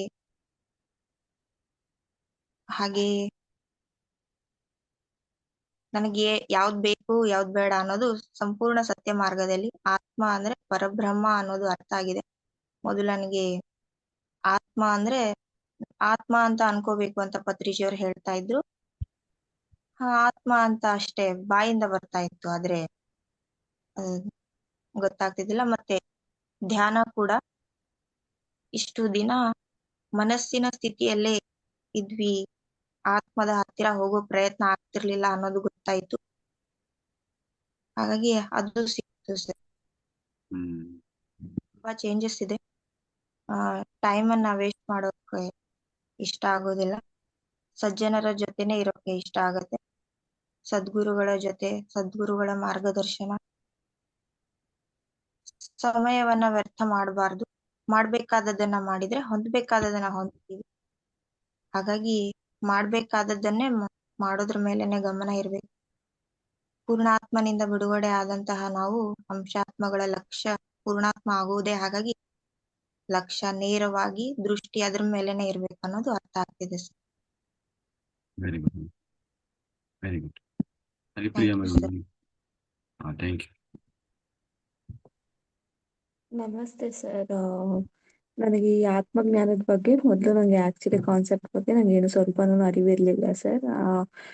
ನಾನು ಯಾರು, ನನ್ನ ಉದ್ದೇಶ ಏನು, ನಾನು ಎಲ್ಲಿಂದ ಬಂದಿದ್ದೇನೆ, ನಾನು ಯಾಕಕ್ಕಾಗಿ ಬಂದಿದ್ದೇನೆ, ಯಾವ್ಯಾವ ಲೋಕಗಳಿಗೆ ಹೇಗೆ ಯಾವ ರೀತಿ ಇರುತ್ತೆ, ಈ 7 ಲೋಕಗಳ ಬಗ್ಗೆ ನೀವು ಸಂಪೂರ್ಣವಾಗಿ ತಿಳಿಸ್ಕೊಟ್ರಿ. ಹಾಗೆ ಶರೀರಗಳ ಬಗ್ಗೆನೂ ಸಹ ನೀವು ಸಂಪೂರ್ಣವಾಗಿ ತಿಳಿಸ್ಕೊಟ್ರಿ ಸರ್. ಆಮೇಲೆ ಪುಣ್ಯಗಳನ್ನ ಸಂಪಾದನೆ ಮಾಡಿದ್ರೆ ನಾವು ಮತ್ತೆ ಮತ್ತೆ ಜನ್ಮಗಳನ್ನ ತಗೊಂಡ್ಬರ್ತಿರ್ತೀವಿ ಅನ್ನುವಂಥದ್ದು ಕಾನ್ಸೆಪ್ಟ್ ಅನ್ನ ನೀವು ಚೆನ್ನಾಗಿ ಹೇಳಿದ್ರಿ. ಅದನ್ನ ನಾನು ಕಲ್ತ್ಕೊಂಡಿದ್ದೀನಿ, ಮತ್ತೆ ಅದನ್ನ ಪರಿಪಾಲನೆ ಮಾಡ್ತಾ ಇದ್ದೀನಿ. ನಾನು ಮೊದಲು ಹೇಗಿದ್ದೆ ಅಂತಂದ್ರೆ ನನ್ನ ದೇಶಕ್ಕಾಗಿ ಹೋರಾಡಬೇಕು, ನನ್ನ ದೇಶಕ್ಕಾಗಿ ನಂದೇ ಆದಂತಹ ಒಂದು ಕೊಡುಗೆಯನ್ನ ನಾನು ಕೊಡ್ಬೇಕಾಗುತ್ತೆ ಅಂತ ಹೇಳಿ ನಾನು ಆ ರೀತಿಯಲ್ಲಿ ಯೋಚನೆ ಮಾಡ್ತಿದ್ದೆ ಹೊರತು ನಾನು ಒಂದು ಆತ್ಮ ಅಂತ ಹೇಳಿ ನಾನು ಯೋಚನೆ ಮಾಡ್ತಾ ಇದ್ದಿಲ್ಲ ಸರ್. ನಾನು ನನ್ನ ದೇಶ, ನನ್ನ ನೆಲ ಜಲ ಅಂತ ಹೇಳಿ ನಾನು ಅದ್ರ ಬಗ್ಗೆನೇ ತುಂಬಾ ಸಂಪೂರ್ಣವಾಗಿ ನಾನು ಅದ್ರ ಬಗ್ಗೆನೇ ತುಂಬಾ ಡೀಪ್ ಆಗಿ ತಗೊಂತಿದ್ದೆ. ನಾನು ದೇಶ ಸೇವೆ ಮಾಡ್ಬೇಕು ಅಂತ ಹೇಳಿ ಅದ್ರ ಬಗ್ಗೆ ತುಂಬಾ ಎಚ್ಚರಿಕೆ ಇತ್ತು. ಅದರ ರೀಸನ್ ಇಂದಾನೆ ನಾನು ಪ್ರೊಫೆಷನ್ ನ ಚೂಸ್ ಮಾಡ್ಕೊಂಡೆ. ಒಳ್ಳೆ ದೇಶಕ್ಕೆ ಒಳ್ಳೆ ಪ್ರಜೆ ಆಗಿ ಒಳ್ಳೆ ರೀತಿಯಾಗಿ ಬದುಕಬೇಕು, ಬಾಳ್ಬೇಕು ಅನ್ನುವಂಥದ್ದು ಒಂದಿತ್ತು ಸರ್. ಮತ್ತೆ ಇನ್ನೊಂದು ಏನಂತ ಹೇಳಿದ್ರೆ ಮೋಹ ಇತ್ತು ಸರ್. ಮೋಹ ಹೆಂಗಿತ್ತು ಅಂತ ಹೇಳಿದ್ರೆ ಇದು ನನ್ನದು, ನನ್ನ ಜಲ, ನನ್ನ ನೆಲ, ಮತ್ತೆ ನನ್ನ ಪೇರೆಂಟ್ಸ್ ಆಗಿರ್ಬೋದು, ಅವ್ರ ತಕ್ಕಂತೆ ಮಗಳಾಗಿ ನಾನು ಜೀವನವನ್ನ ಮಾಡ್ಬೇಕು, ಅವ್ರ ವಿರುದ್ಧವಾಗಿ ನಾನು ಯಾವುದೇ ಕೆಲಸಗಳನ್ನ ನಾನು ಮಾಡಬಾರ್ದು ಅನ್ನೋವಂಥದ್ದು ತುಂಬಾ ಮೋಹದಿಂದ ಬದುಕ್ತಾ ಇದೆ ಸರ್. ಆ ಮೋಹನ ಎಲ್ಲವನ್ನ ಬಿಟ್ಟು ಹೋದೆ ಸರ್. ಆಮೇಲೆ ಯಾರ ಲೈಫಲ್ಲೂ ಅಷ್ಟೇ ಇಂಟರ್ಫಿಯರ್ ಆಗ್ಬಾರ್ದು.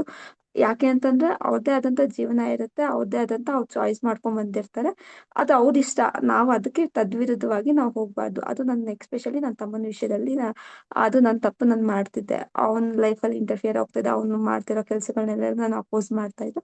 ಅದನ್ನೆಲ್ಲ ನಾನು ತಿದ್ದುಕೊಂಡೆ ಸರ್. ಆಮೇಲೆ ಇದು ರಿಸಲ್ಟ್ ಆಗಿ ಏನಾಯ್ತು, ನನಗೆ ರೀಸೆಂಟ್ ಆಗಿ ಅವನು ಲೆಗ್ ಆಕ್ಸಿಡೆಂಟ್ ಮಾಡ್ಕೊಂಡ ಬೈಕಲ್ಲಿ. ಬಟ್ ಆದ್ರೆ ನನಗೆ ಏನು ಅನ್ಸಿಲ್ಲ ಸರ್. ಅವ್ನ ಮನಸ್ಸಿಗೆ ನಾನು ಮನಸ್ಪೂರ್ವಕವಾಗಿ ಅವ್ನಿಗೆ ಈ ತರ ಆಗಿದೆಯಲ್ಲ ಅಂತ ಅನ್ನುವಂಥದ್ದು ಯೋಚನೆ ನಂಗೆ ಏನು ಬಂದಿಲ್ಲ.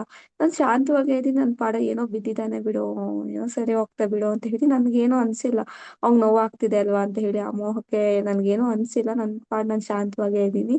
ಆಮೇಲೆ ನಾನ್ ತಗೊಂಡಿರೋ ಪ್ರೊಫೆಷನ್ ಇಂದಾಗಿ ನನಗೇನು ಸ್ಟಾರ್ಟಿಂಗ್ ಅಲ್ಲಿ ನಾನು ಎಷ್ಟು ಕೂಲ್ ಆಗಿರ್ತಿದೆ ಅಂತಂದ್ರೆ ಅಷ್ಟು ಕೂಲ್ ಆಗಿರ್ತಿದೆ, ಸಂತೋಷವಾಗಿರ್ತಿದೆ. ಅಲ್ಲಿ ಕಾಲೇಜ್ಗೆ ಹೋದ್ಮೇಲೆ ತುಂಬಾ ಡಿಸ್ಟರ್ಬೆನ್ಸ್ ಆಗಿತ್ತು ಸರ್. ಮೈಂಡೇ ತುಂಬಾ ಡಿಸ್ಟರ್ಬೆನ್ಸ್ ಆಗಿದೆ. ಎಲ್ಲಿನ ಅಂತ ಹೇಳಿದ್ರೆ ಅಲ್ಲಿ ಕಾಲೇಜಿನಲ್ಲೇ ನನ್ನ ಮೈಂಡ್ ಫುಲ್ ಅಪ್ಸೆಟ್ ಆಗಿದ್ದು.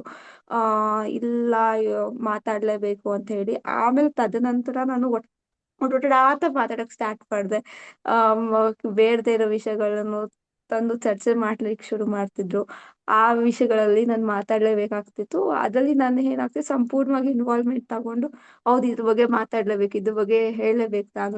ನಾನು ಅಟ್ಲೀಸ್ಟ್ ಕಾಲೇಜ್ ಪರ್ಪಸ್ಗಾದ್ರೂ ಮಾರ್ಕ್ಸ್ ಪರ್ಪಸ್ಗಾದ್ರೂ ನಾನು ಮಾತಾಡ್ಲೇಬೇಕಾಗತ್ತೆ ಅಂತ ಹೇಳಿ ಈ ತರ ಕಲ್ತ್ಕೊಳ್ಳೇಬೇಕಂತ ಹೇಳಿ ನಾನು ಕಲಿಯಕ್ ಸ್ಟಾರ್ಟ್ ಮಾಡಿದೆ.